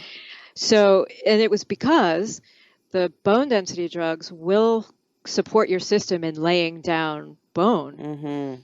But if it's already been laying down subpar bone or bad quality bone, all it's going to do is assist your body in laying down low quality bone. So you may get a denser reading, but the quality of the bone isn't good. And so you end up with a fracture. So, just looking at bone density is a mistake. And trying to figure out a way to read something like flexibility would be a better approach, in my opinion. Because if I had to choose between a dense bone and a flexible bone, I would take a small flexible bone any day because it's going to withstand a lot. So And not fracture. And not fracture because it'll be able to take a hit. So looking at considering that concept, and I was looking at the Japanese diet and looking at what in their diet is allowing them to not have particularly dense bones, but to have flexible bones, because that's why they're not fracturing. And that turns out to be K2. So that's, in the traditional diet and has always been in the traditional diet. And of course, the presence of magnesium is required for activation as well. And so it's the nutrient cofactors. It's always coming down to those. It's always going to come down to those, So it's making sure that all those nutrient cofactors are there in the right place at the right time to make sure that the system and the mechanisms work. So that was the top choice of my mother. She's like, okay, well, this makes a lot of sense to me. So she started supplementing with K2, and we looked at the research out of Japan, and we thought, well, they're researching it at very high doses, multiple thousands of times what our body would normally use, and there didn't seem to be any downside. So we just took a hard-hitting approach for about 3 months, and I just said, okay, Mom, we're going to hit your body so that your body knows what we're doing, right? And I don't have any scientific basis for this, but I feel like the body wants, like we were talking about before, it wants to be well, it wants its mechanisms to work, it wants to be in homeostasis. And I also think that, it listens to us, right? Again, it's information we're putting in. What information are we putting in with our minds? What information are we putting in with what we eat? So I said, Mom, we're going to hit it hard so your body knows what we're doing. And it has no uncertain terms that we are building your bone and we are making sure that the calcium's going the right place. So we spent 3 months of what I would call therapeutic doses of exactly what we talk about, K2, trace minerals, amino acids. These are her choices, and I agree with them completely. And we said, let's start there. And we started there, and then ran her tests, figured out what else she was missing, and filled it in. And she's changed her diet completely. It took about 2 years for her to really shift her diet into what she actually needed to be eating. Which is? For her, this is, again, it's personal. For her, it ended up, she ended up needing a lot of calcium from plants. Mm-hmm. Because she needed a lot of calcium. She wasn't actually eating calcium in her regular diet. So, isn't there also vitamin K in leafy greens? Yep, mm-hmm. There is. and that can turn into K2 sometimes. It depends. Mm-hmm. K2 is one of the things I absolutely recommend supplementing with if you have bone density issues. What form of K2? I mean, ideally, of course, from natto, but it's a pretty hard thing to put into your diet because it's pretty stinky and tastes pretty bad. Explain what that But is for those who don't know. oh, it's a fermented soybean in a Yum. particular Sounds fashion. delicious. And it's sort of like when I don't know if you've ever been to Asia, but if you like bury shrimp in the ground for 6 months and then you pull it up and make a paste out of it, it's got a similar kind of flavor to that kind of shrimp paste. It's very, uh, very rich, let's Right. say. So So fermented natto, N-A-T-O? natto. N-A-T-T-O, thank you.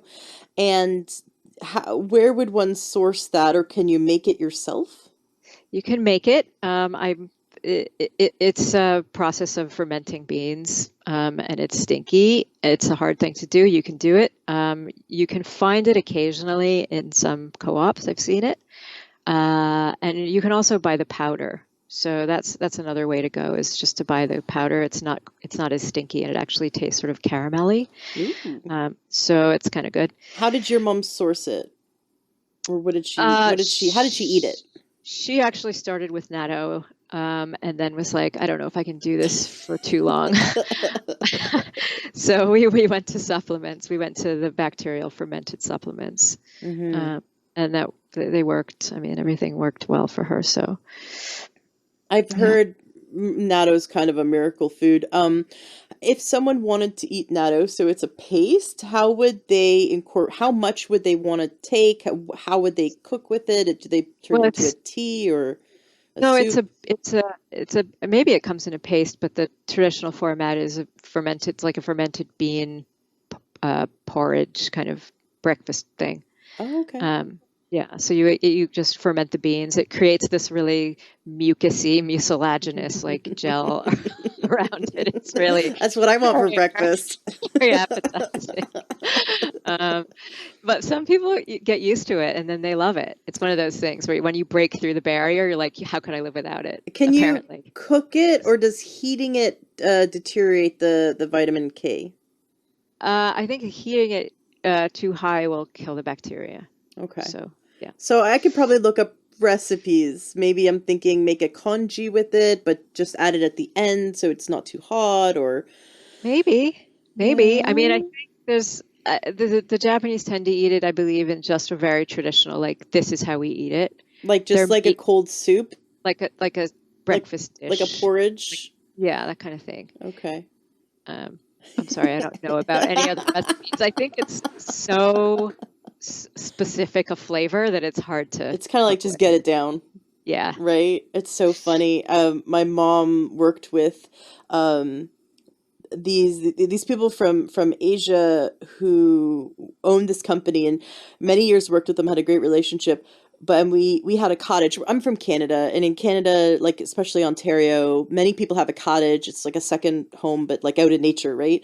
And we kept inviting them to come stay with us for the weekend, and they wouldn't. And my mom said it was because they were afraid of eating the food we ate, because they didn't. They're like, the idea of not eating, first of all, not eating rice at every meal was weird, but like we were gonna serve them like eggs and toast, and that was just Mhm. like, they're like, no thanks, we'd rather stay Funny. home and not. So I just, Uh-huh. that at an early age, that opened me up to this idea that there's certain people in the world that like find our food repulsive, right?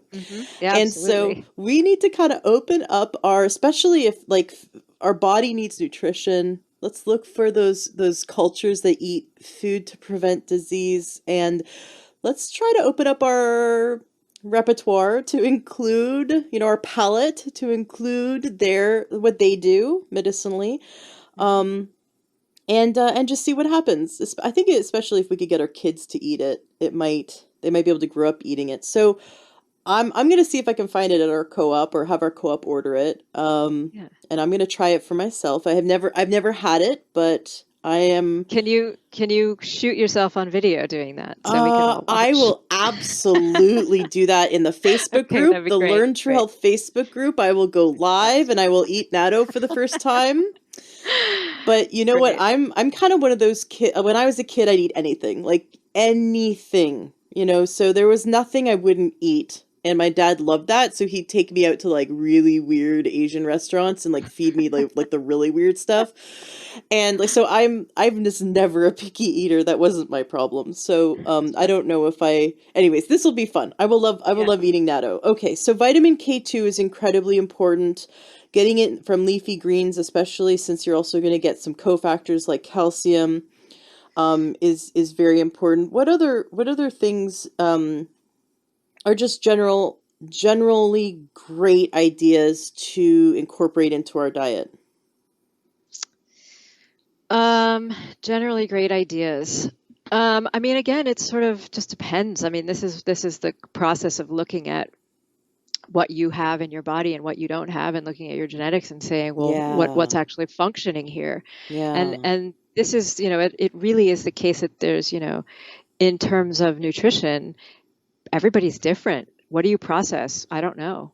What do you not right, process? I don't know. So it's, and again, that sort of the standard dose of a nutrient is not correct either, because I need 10,000 units a day of vitamin D, and like you may need none because you're in the sun for 10 minutes again.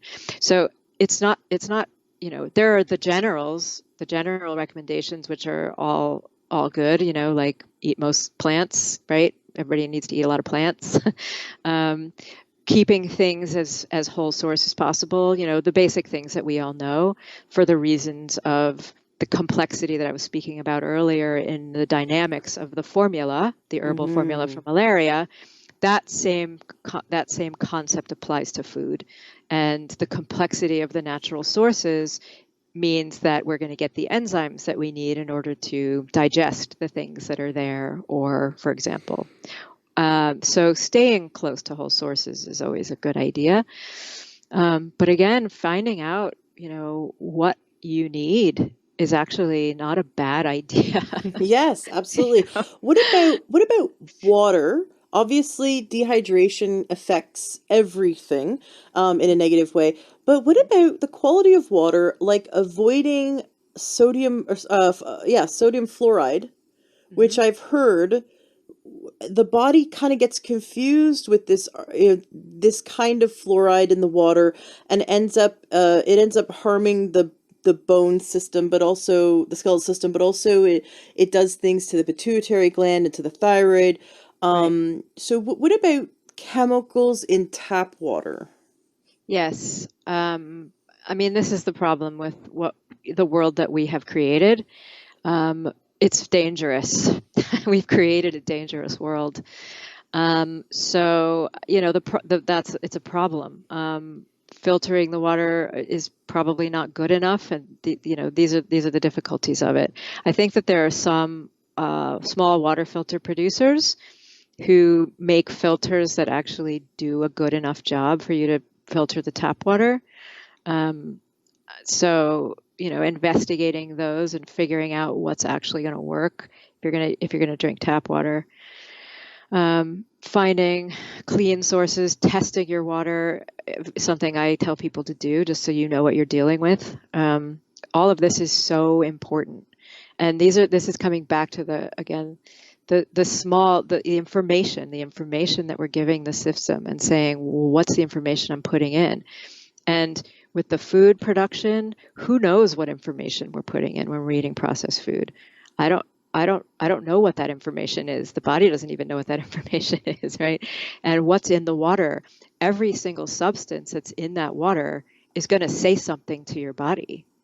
What's it saying? So these things, even though they seem inconsequential, it's really important to understand and to know, what are you putting in. So looking at your water, looking at your food sources, testing yourself, giving yourself that strong, solid foundation, because even if you are putting in questionable information, if you've got all those trace minerals present, your immune system's going to work well, and you're going to be able to defend yourself against the dangerous water that you've just drank. So, yeah, this is the complex web of self-care that we all find ourselves in, given the fact that the system itself doesn't take care of this stuff for us. And that's why we're here speaking about it. And that's why it's so wonderful that you're bringing all of this to the forefront. Love it. Thank you so much for coming and sharing this information.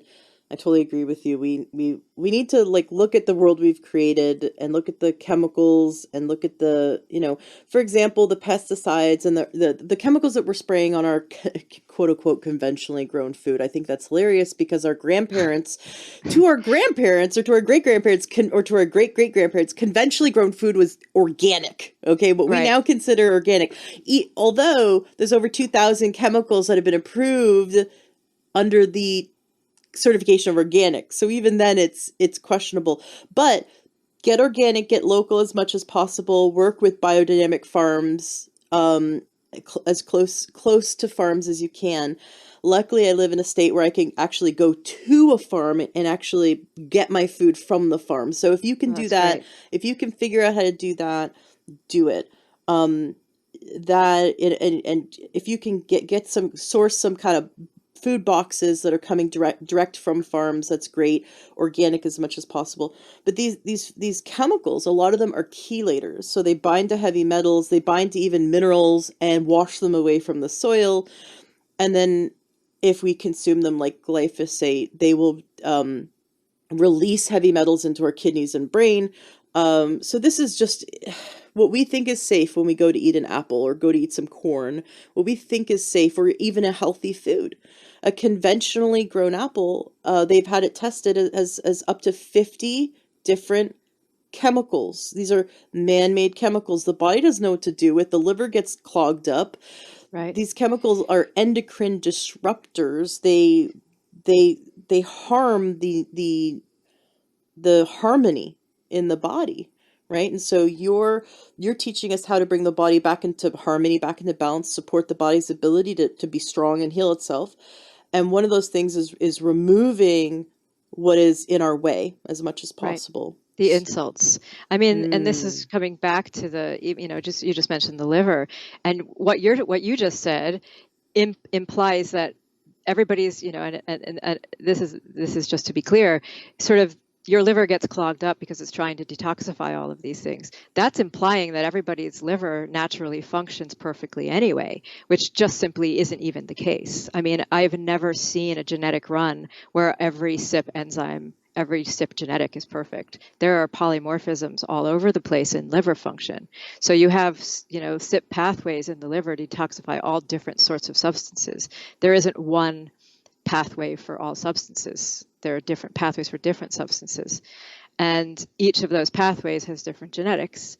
And every time you're dealing with genetics, which is everywhere, you have the opportunity for things to be not perfect, right? You have a polymorphism, which is a sort of a mutation, but not quite a mutation. In genetics, you call it a polymorphism in the smaller subset like this. So you have the opportunity for polymorphisms which interfere with liver detoxification pathways. And everybody has those. Right? I've never seen one without. So not only are you taking in the 50 chemicals that are in the water that went in to grow the organic apple, right? Because even if it's organic, if they water it with water that's filled with garbage, that's going to water how much of the apple is water, most of it.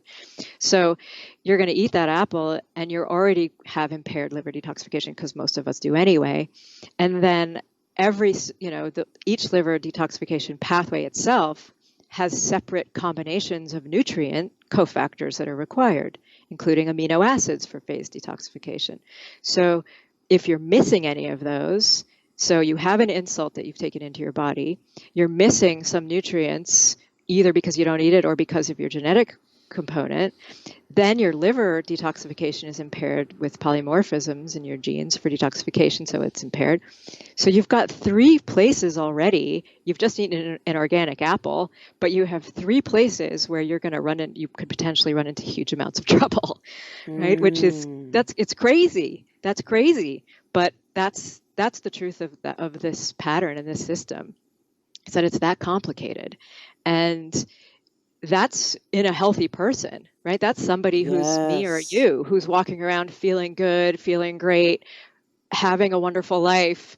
that's me, right? I don't have great liver detoxification, right? So I can eat that apple with those 50 insults and be causing myself a problem down the line. So it's, not to fearmonger, certainly not, but just to say that all of this is important. And when you're thinking about medicine on a fundamental level, medicine for the human body, these are things that are really important to think about, and all of them are important. It's not like just a little Right. bit of it's important. All of it's And important. if it's too overwhelming to think about, find a practitioner like Dr. Kelly who does telemedicine, right? Right, Find a health coach like myself. Find someone to work with, because at some point, sometimes we just get to a point where we just need to hand our bodies over to someone, and that's often where we go to an MD and then we're given drugs, and that doesn't drugs are great for certain things, not great for others. It shouldn't be a tool we use 100% of the time. We've already right, discussed that. right. One of the naturopaths that I mentored with, who is the dean of Bastyr Naturopathic College, and she's practiced for over 30 years. She's delivered over 1,000 babies. Hmm. She's has a wonderful, wonderful practice working with women, and she says sometimes she's a doctor. She has a doctor-patient relationship where the patient is handing themselves over to her, and they're saying, just take my blood, take my, do labs on me, and just tell me what to do. They don't want to think, it's too overwhelming. They just want to be told what to do, and they'll go home and do it. And then there's other times where she doesn't have a doctor patient relationship. She has a teacher mentor kind of relationship with a client, and she'll call them her client, and they're someone who wants to come in, and often, like our listeners, they want to be educated, they want to think for themselves, they want to be given options, and they want to have a teacher teach them. A doctor can be a teacher. It's the root word is docere, which means teacher. So they want a teacher relationship and a mentor and a coach, not someone just taking their blood and telling them what to do. They want to actually think for themselves. So some people are just at the point where they're so overwhelmed and they're so sick. Just please do my labs and tell me what to do, right?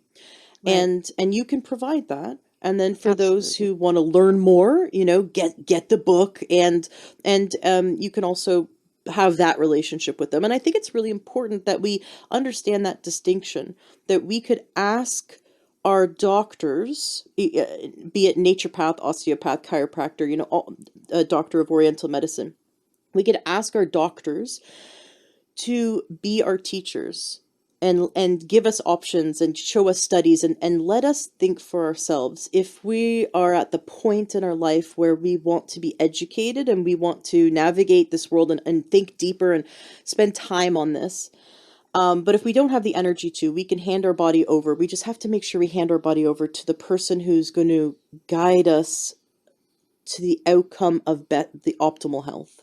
Right. Absolutely. Well, I mean, I think that's the reason why all of me and all of your other guests, we write books. It's like Mm, we want people to embrace, and it's going back again to what I was saying in the beginning. It's like there's a concept of, okay, medicine is for when I'm sick, or there's a concept that I learned, which is medicine is part of life, and taking care of yourself, self-care is part of life.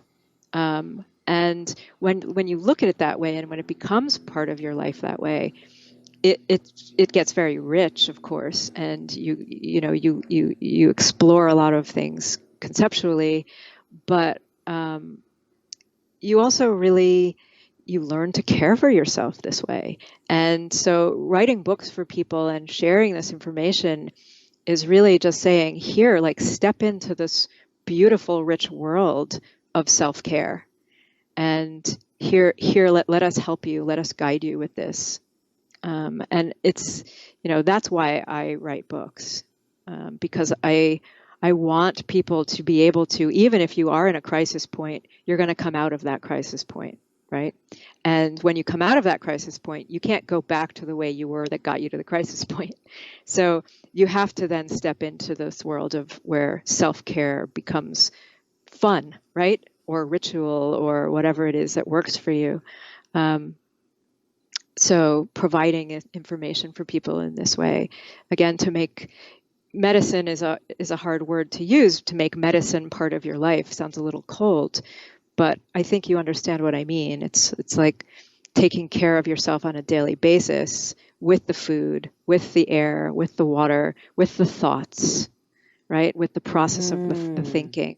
All of these things on a daily basis, thinking about them as self-care from a perspective of self-care mm-hmm. enables you to live a healthy and holistic life because your body isn't under the stresses of the disintegration of the different parts and the different pieces and okay, wait a minute, I have to do this and here or this and this and this, the mechanization that comes in the thinking. So again, like providing this sort of breadth of movement of medicine self-care to the world is something that I really want to do, and would like to keep doing. And this is a driver for me, and I think, again, for many of your guests and many of the doctors working in this space, What if is to be we able, put a new filter on and every choice became, is this medicine for me? Is right. hugging this person, I'm hugging my friend, I'm just, oh, I'm seeing my friend, I'm gonna give him a hug. Is that medicine for me? Or, staying up really late watching Netflix, is that really medicine for me? Or is Well, it that can be. medicinal? It can be. There's times when Sure. it can be, but I like to use that as an example because staying up till 2 in the morning watching Netflix and then having to get up early the next day, you're starving yourself of time. But, having an evening where you're watching something that makes you laugh is medicine, right? Versus Absolutely. excessively watching television and staying sedentary is not medicine. Right. So Well, but yeah, finding out looking at all the activities in your life, is this medicine? Is it spiritual medicine? Is it energetic exactly. medicine? Is it emotional mental medicine? Is it physical medicine? And is there a better choice? So like Exactly. okay, staying watching TV for 10 hours. Okay, this is, this isn't medicinal for me, but what would be? Going for a walk in nature. Well, wait. I will differ with you a little bit on that. Okay. I would say that it's really again about asking yourself and looking inward for the answer to that question, because it may be that you just graduated from college and you just wrote a book and whatever the situation is, that was mine, and watching TV for 10 hours straight is exactly what you need, right? But you're the only one that knows that. You're the one that knows inside if this is right or if this is wrong. And I don't think that you can say one thing or another is right or wrong. It all has to do with context. But the most important thing is it has to do with how you feel about it. If you feel like you're watching TV for 10 hours and it's not right, then it's not right. Well, if you feel like Right? stiff and achy and upset and irritable, and the Exactly. media you were watching was something that ends up making you, physically angry or tense, it Right. wasn't medicinal. But if you're watching something that makes you happy and you're laughing and you're resting, or maybe you take a break and read a book, but you want to just chill on the couch for the day and that's what you need, and you feel good. I think we have to check in, like you said, check in with that voice inside you and check Exactly. in with your body. And every behavior, every choice could be medicinal. Exactly. And that's a wonderful thing to focus on. Um, in your book, do you also talk about exercise? Because I think there's a lot of confusion around exercise and healthy bones. Should it be weight bearing? Should it be cardio? Should it be stretching? Do you talk about what are the best exercises for healthy flexible bones? Yeah, I mean, I don't go deeply into exercise, but there's a couple things I can mention. And one of them is that in the presence of an estrogenic compound, either a phytoestrogen or an endogenous estrogen, the bone has more of a response to exercise. So this would be a situation where if you do supplement with hormones, you're going to be well placed to exercise. And if you don't, you may want to consider phytoestrogen as well. If you don't eat a lot of plants, then that's going to increase the efficiency or the efficacy of the exercise that you do. But there is a certain amount of piezoelectric force that has to happen on the bone for it to trigger the brain to to build bone. The osteogenic force, is a particular force. So weight-bearing exercise, yes. Anything that's going to put that type of pressure on the bone, because what happens in the system is that the bone tells the brain, hey, we have pressure on us, we need to be strong. I mean, that's what happens.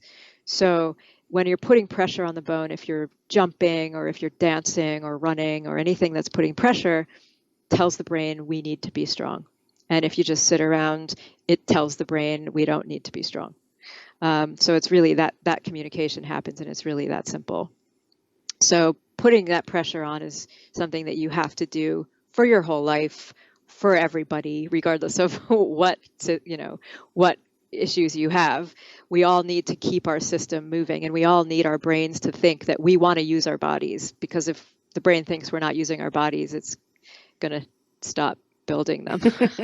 So we all need to move and take care of ourselves in that regard. But specifically for bone, you want force that's going to put pressure on the bone.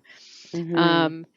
It's hard to get if you've kind of crossed the point into a more severe osteoporosis, then you may run into trouble, because that kind of pressure and force you actually can't do, because you may fracture. So that point you have to pull back and do the supplementation and do the nutrition base in order to build up some bone strength before you start that kind of forceful exercise. And then there's also a company called OsteoStrong, which produces machines that create the amount of force needed to put pressure on the bones without you having to actually create the force yourself. And theoretically, this seems to work. I mean, I haven't seen enough of their science to fully say this is amazing. But theoretically, it's correct. There is a certain amount of pressure that needs to happen on the bone to trigger osteogenesis, and these machines appear to do that. Very cool. Very cool. That's exciting. Awesome. Thank you so much for coming on the show today. So all the links that Dr. Kelly does is going to be in the show notes of today's podcast at learnthroughhealth.com. Medicinethroughfood.com is your website. We're going to also have the link to your book, which is The Healthy Bones. I have already bought your book for myself and also for my mother-in-law. I'm sure I'll think of a few other people I need to buy your book for. You're giving away your book to a lucky listener. Listeners can go to Learn True Health Facebook group, and this discussion will continue there. We'll create a post, and then we'll pick a lucky listener that will win a copy of your book, which is exciting. And I've invited Dr. Kelly to come join the Facebook group so we can continue the discussion there, which is great. We have over 4,000 listeners in the group. We have a ton of listeners, so I'm always surprised. It's funny because I'll get emails from or Facebook messages from listeners saying, I've been a listener for over a year and I just joined the Facebook group. I'm like, what are you waiting for, guys? Come on, join the Facebook group. It's a great community. It's free. Come join it. We're all here to support each other. So come join the Learn True Health Facebook group. And then also, Dr. Kelly, you have a Facebook group for readers of your book as well. Tell us about it. That's right. My mother is the moderator, and she's very, very good at that's so cool. Keeping the group really dynamic and really motivated. And it's an amazing group of people. Everybody is probably like yours. Everybody just supports each other. They share their successes. They share recipes. They share trials, the difficulties that they're having in their life. It's a really beautiful group of people, and they're really there to help each other densify their bones and not be sick. And have flexible bones. And have flexible bones. Stronger bones. Exactly. I love it. And then as a side effect, the body just gets healthier. Like the cardiologist who had such amazing insight to tell you to write a book. The cardiologist noticed that the calcification was leaving your mom. How is your mom's heart health now, having focused on bone health? She continues. I mean, it continues to be fantastic in terms of that sort of thing. There's no problems. I love it. I love it. Yep. That's so great. Where I think unchecked, there may have been, but yes, we have to make sure that we take the blinders off and really not leave these very important things unchecked in our life. Do you have any Yeah. stories of success you'd like to share? In terms of bones? Yeah, and well, in terms of your book, Yeah, in terms of patients or clients you've worked with, in terms of the Facebook group, just off the top of your head, do you have any stories of success that people have had sure. because of the work you do? Sure, sure. I mean, there are, if you can go on that Facebook page and see people reporting, "Oh my God, I got my DEXA scan. I can't believe it. It's my bone. I've gone from osteoporosis to osteopenia." I mean, it happens quite regularly actually, which is amazing and wonderful. And I'm like crying every time it happens, you know. Um, But, in terms of my own patient population, like I had someone come to me who was 59 and her doctor had said, "Look, you can't exercise anymore. I know you love tennis. You can't play it anymore because Mm. you're going to break your bones." And she said, I'm terrible. This is killing me. I'm so unhappy about this." And I said, "Okay, well, let's see what we can do." She's very small. She's very thin boned. And so there wasn't a lot of room. And we started working together, and I said, "This is going to be a long process. Don't expect instant results. Maybe in a year and a half, maybe in 2 years, maybe faster, but it's going to be a while."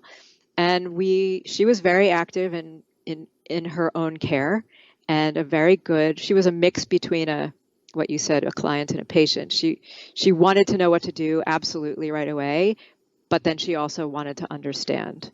So we worked together for almost 2 years, and we completely reversed her osteoporosis. She went from a 3.6 to a 2.4. I think it took about a year and 8 months, something like that. And then she's just been improving from there. And her doctor was like, "Oh, okay." Because this was in a situation where at first she went to her internist and she said, "Well, I'm working with this person." He was like, "Yeah, whatever, that's not going to work." It was the same. It was the same thing as always. But the book was out and she took him the book, and then she got her scores finally, and he was like, right? That was the answer. It wasn't no, it was okay. And so he now has the book, and he's actually shared the book with other people. So it's an educational process, right? Right. In that regard, it's an educational process. But I mean, that's the sort of standard success, I think, that I've Mm-hmm. had. I mean, I've had a lot of patients now who've reversed bone density issues, and so she actually had a really bad accident on a Segway where she smashed her leg into one of Oh, these metal posts going at 50 miles an hour, and she didn't break anything. And oh, she said there is no way that this would have been like this without the work that we had done. I oh, mean, and that's what her doctor said. Her doctor said, brilliant. "Well, the fact that you didn't break anything in that accident is a miracle of the work that you put in." Oh, I love Her. it. Oh, So yeah, beautiful. I really good, love it. That's really so good. great. Now, what about osteoarthritis Hmm. or bone spurs? Have you had Hmm. success reversing or improving upon either of those? I've had success improving upon osteoarthritis. Mm-hmm. I haven't actually worked with bone spurs, so I Yeah, don't know. this will be interesting though. I hope some people with bone spurs come out of the woodwork to do your program. I've had great success using Dr. Wallach's protocol with bone spurs because if you can increase the nutrients you're talking about, especially magnesium, the body Hmm. dissolves bone spurs and Right. puts them in the right place.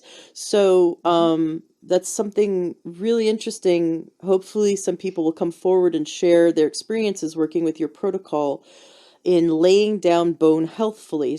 Can you share any results you remember in terms of reversing osteoarthritis?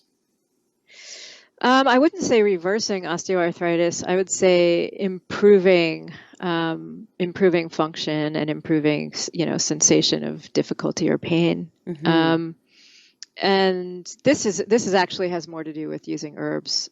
So there's the foundation of, bone health. But when you're talking about osteoarthritis, you're talking about wear and tear, you're talking about joints, you're talking about joint fluid, you're talking about cartilage, connective tissue, all these sorts of things.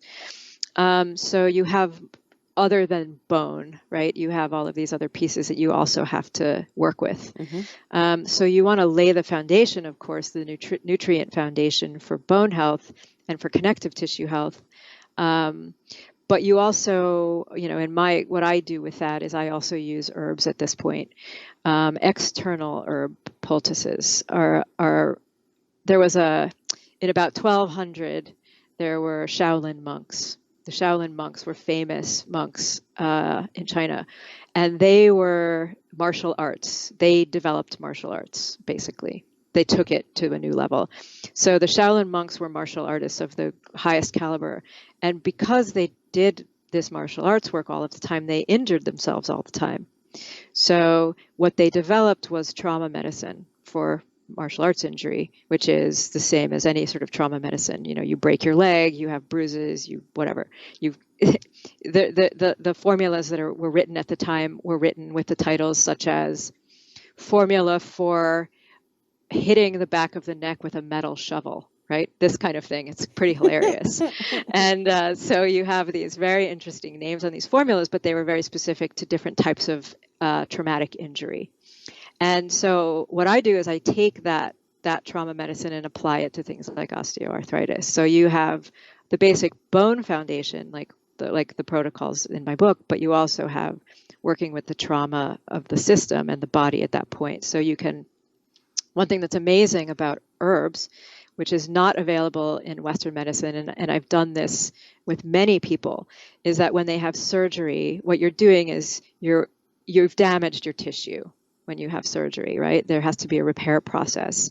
And Western medicine really has nothing to offer that process. They tell you to sit still on the couch and take pain medication, right? But what we can do with herbs, because herbs have such wonderful complex properties, is we can actually start the tissue regeneration process. So what we're talking about at that point is actually stem cell regeneration, right? We're talking about providing the right information triggers to the system to actually start turning on and having a stem cell response. Yes. And so that's one thing that's possible through nutrients and herbs in a very targeted fashion. So you can do that externally, and this is where the trauma medicine is, which is you use the herbs in a combination externally on the site of osteoarthritis. And what happens is the immune system factors come, whatever dead tissue or, not dead tissue, but non-functioning cells or tissue or damaged tissue is there, gets cleared out. And then some sort of low-level tissue regeneration starts to happen in that area. And what happens from that is sometimes, if you're really lucky, you'll have actually enough tissue regeneration to actually eliminate any trace of the problem. There still is osteoarthritis, technically, but you don't have the same experience anymore of it. So that's a really beautiful use of herbs and where they can fill in where Western medicine can't. So cool. I love it. Again, go to the right doctor.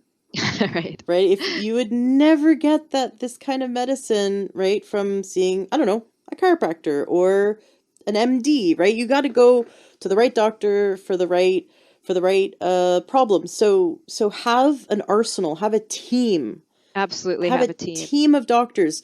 Okay, great. You have an OB. Like, I'd rather go to an OB than just a regular MD for gynecological exams, right? Like, exactly. We're used to that as women. If you have a skin problem, you go to, you could go to a skin doctor, or, you have a foot thing, you go to a foot doctor. Why not also have Dr. Kelly in your corner, right? Why not have a Exactly. doctor of oriental medicine, but on top of that, have a health coach and have a naturopath and have a chiropractor, and the list goes on and on. And then you can bring your body to them, and they can offer these different, different pieces of the puzzle to bring you back in balance. And what if what you needed was that 5,000-year-old herbal formula, right? Right. What if Right. that was your thing, right? You're not going to get that from the other doctors. What was that? What if that was your thing? And Right. your body does the best with that versus the other forms. So, never shall we use the word alternative again. There's alternative to none. These are all valid forms of medicine, and Absolutely. why not have all of these in our team of doctors? Thank you, Dr. Laura Kelly, for coming on the show and sharing your wisdom. I would love to have you back on the show. Please come join our Facebook group. Let's all also join Dr. Kelly's Facebook group as well, and let's all get her book. And of course, one of you lucky listeners is going to get gifted her book. Come join the Learn to Health Facebook group, The Healthy Bones. I know it's on Amazon, and we could also go to your website, medicinethroughfood.com. Dr. Kelly, is there anything you'd like to say to wrap up today's interview? Oh gosh, it's probably lots of things. Um, Do tell. no, I'm looking at all of your, you've had amazing people on your program, and we're all doing, as you say, have a team. It's like we're all doing little pieces of this, and we're all pulling apart different pieces of this, right? And everybody has gone into different corners and pulled apart different things. And I just want to say to people who would read the book, the book itself is about meeting people where they are. And it's not about going into the biggest detail about, every single piece of how to perfect the food, right? I mean, we need to sprout our beans or, high pressure cook the beans, right? These things are there in the book, but there isn't a huge amount of explanation and detail in all of that have been done by others. Because what I have tried to do with this book is, again, to take people who, like my mother, who don't really have that much knowledge about how to take care of yourself and are coming out of the Western medical paradigm, in fact, are still in the Western medical paradigm, where maybe nutrition may be important, but I don't really know. And you can't step from Western medicine all the way into a natural medicine like with a snap of the fingers. We're not built that way as humans. We need information, we need to process on it, we need to investigate it, we need to make a decision about it. Most people don't do it like that. So when I wrote the book, I was writing it to meet people where they are and say, here's a really broad spectrum of information on taking care of yourself. Here's a way for you to start to understand that you can take care of yourself and that you don't have to be afraid of your diagnosis, whatever it is. That you can take care of yourself and improve yourself with or without assistance from a practitioner, hopefully with a team, but even if it's just you alone, you have enough ability and your body has enough innate wisdom so that you can actually care for yourself. And that was the point of the book. And I wanted to make that clear because, again, there's such a wealth of information from, all of the people who you've spoken with. And again, this is another piece of that puzzle of creating this sort of genre of self-care. So I just wanted to sort of contextualize the book for you a little bit like that. Beautiful. Thank you. Excellent. Well, please come back on the show. I'd love to. Okay. Great. It's wonderful to talk to you. Yes, absolutely. And we'll see each other in each other's Facebook groups along with all the listeners. Okay, great. Thank you so much. Thank you. Have a great day.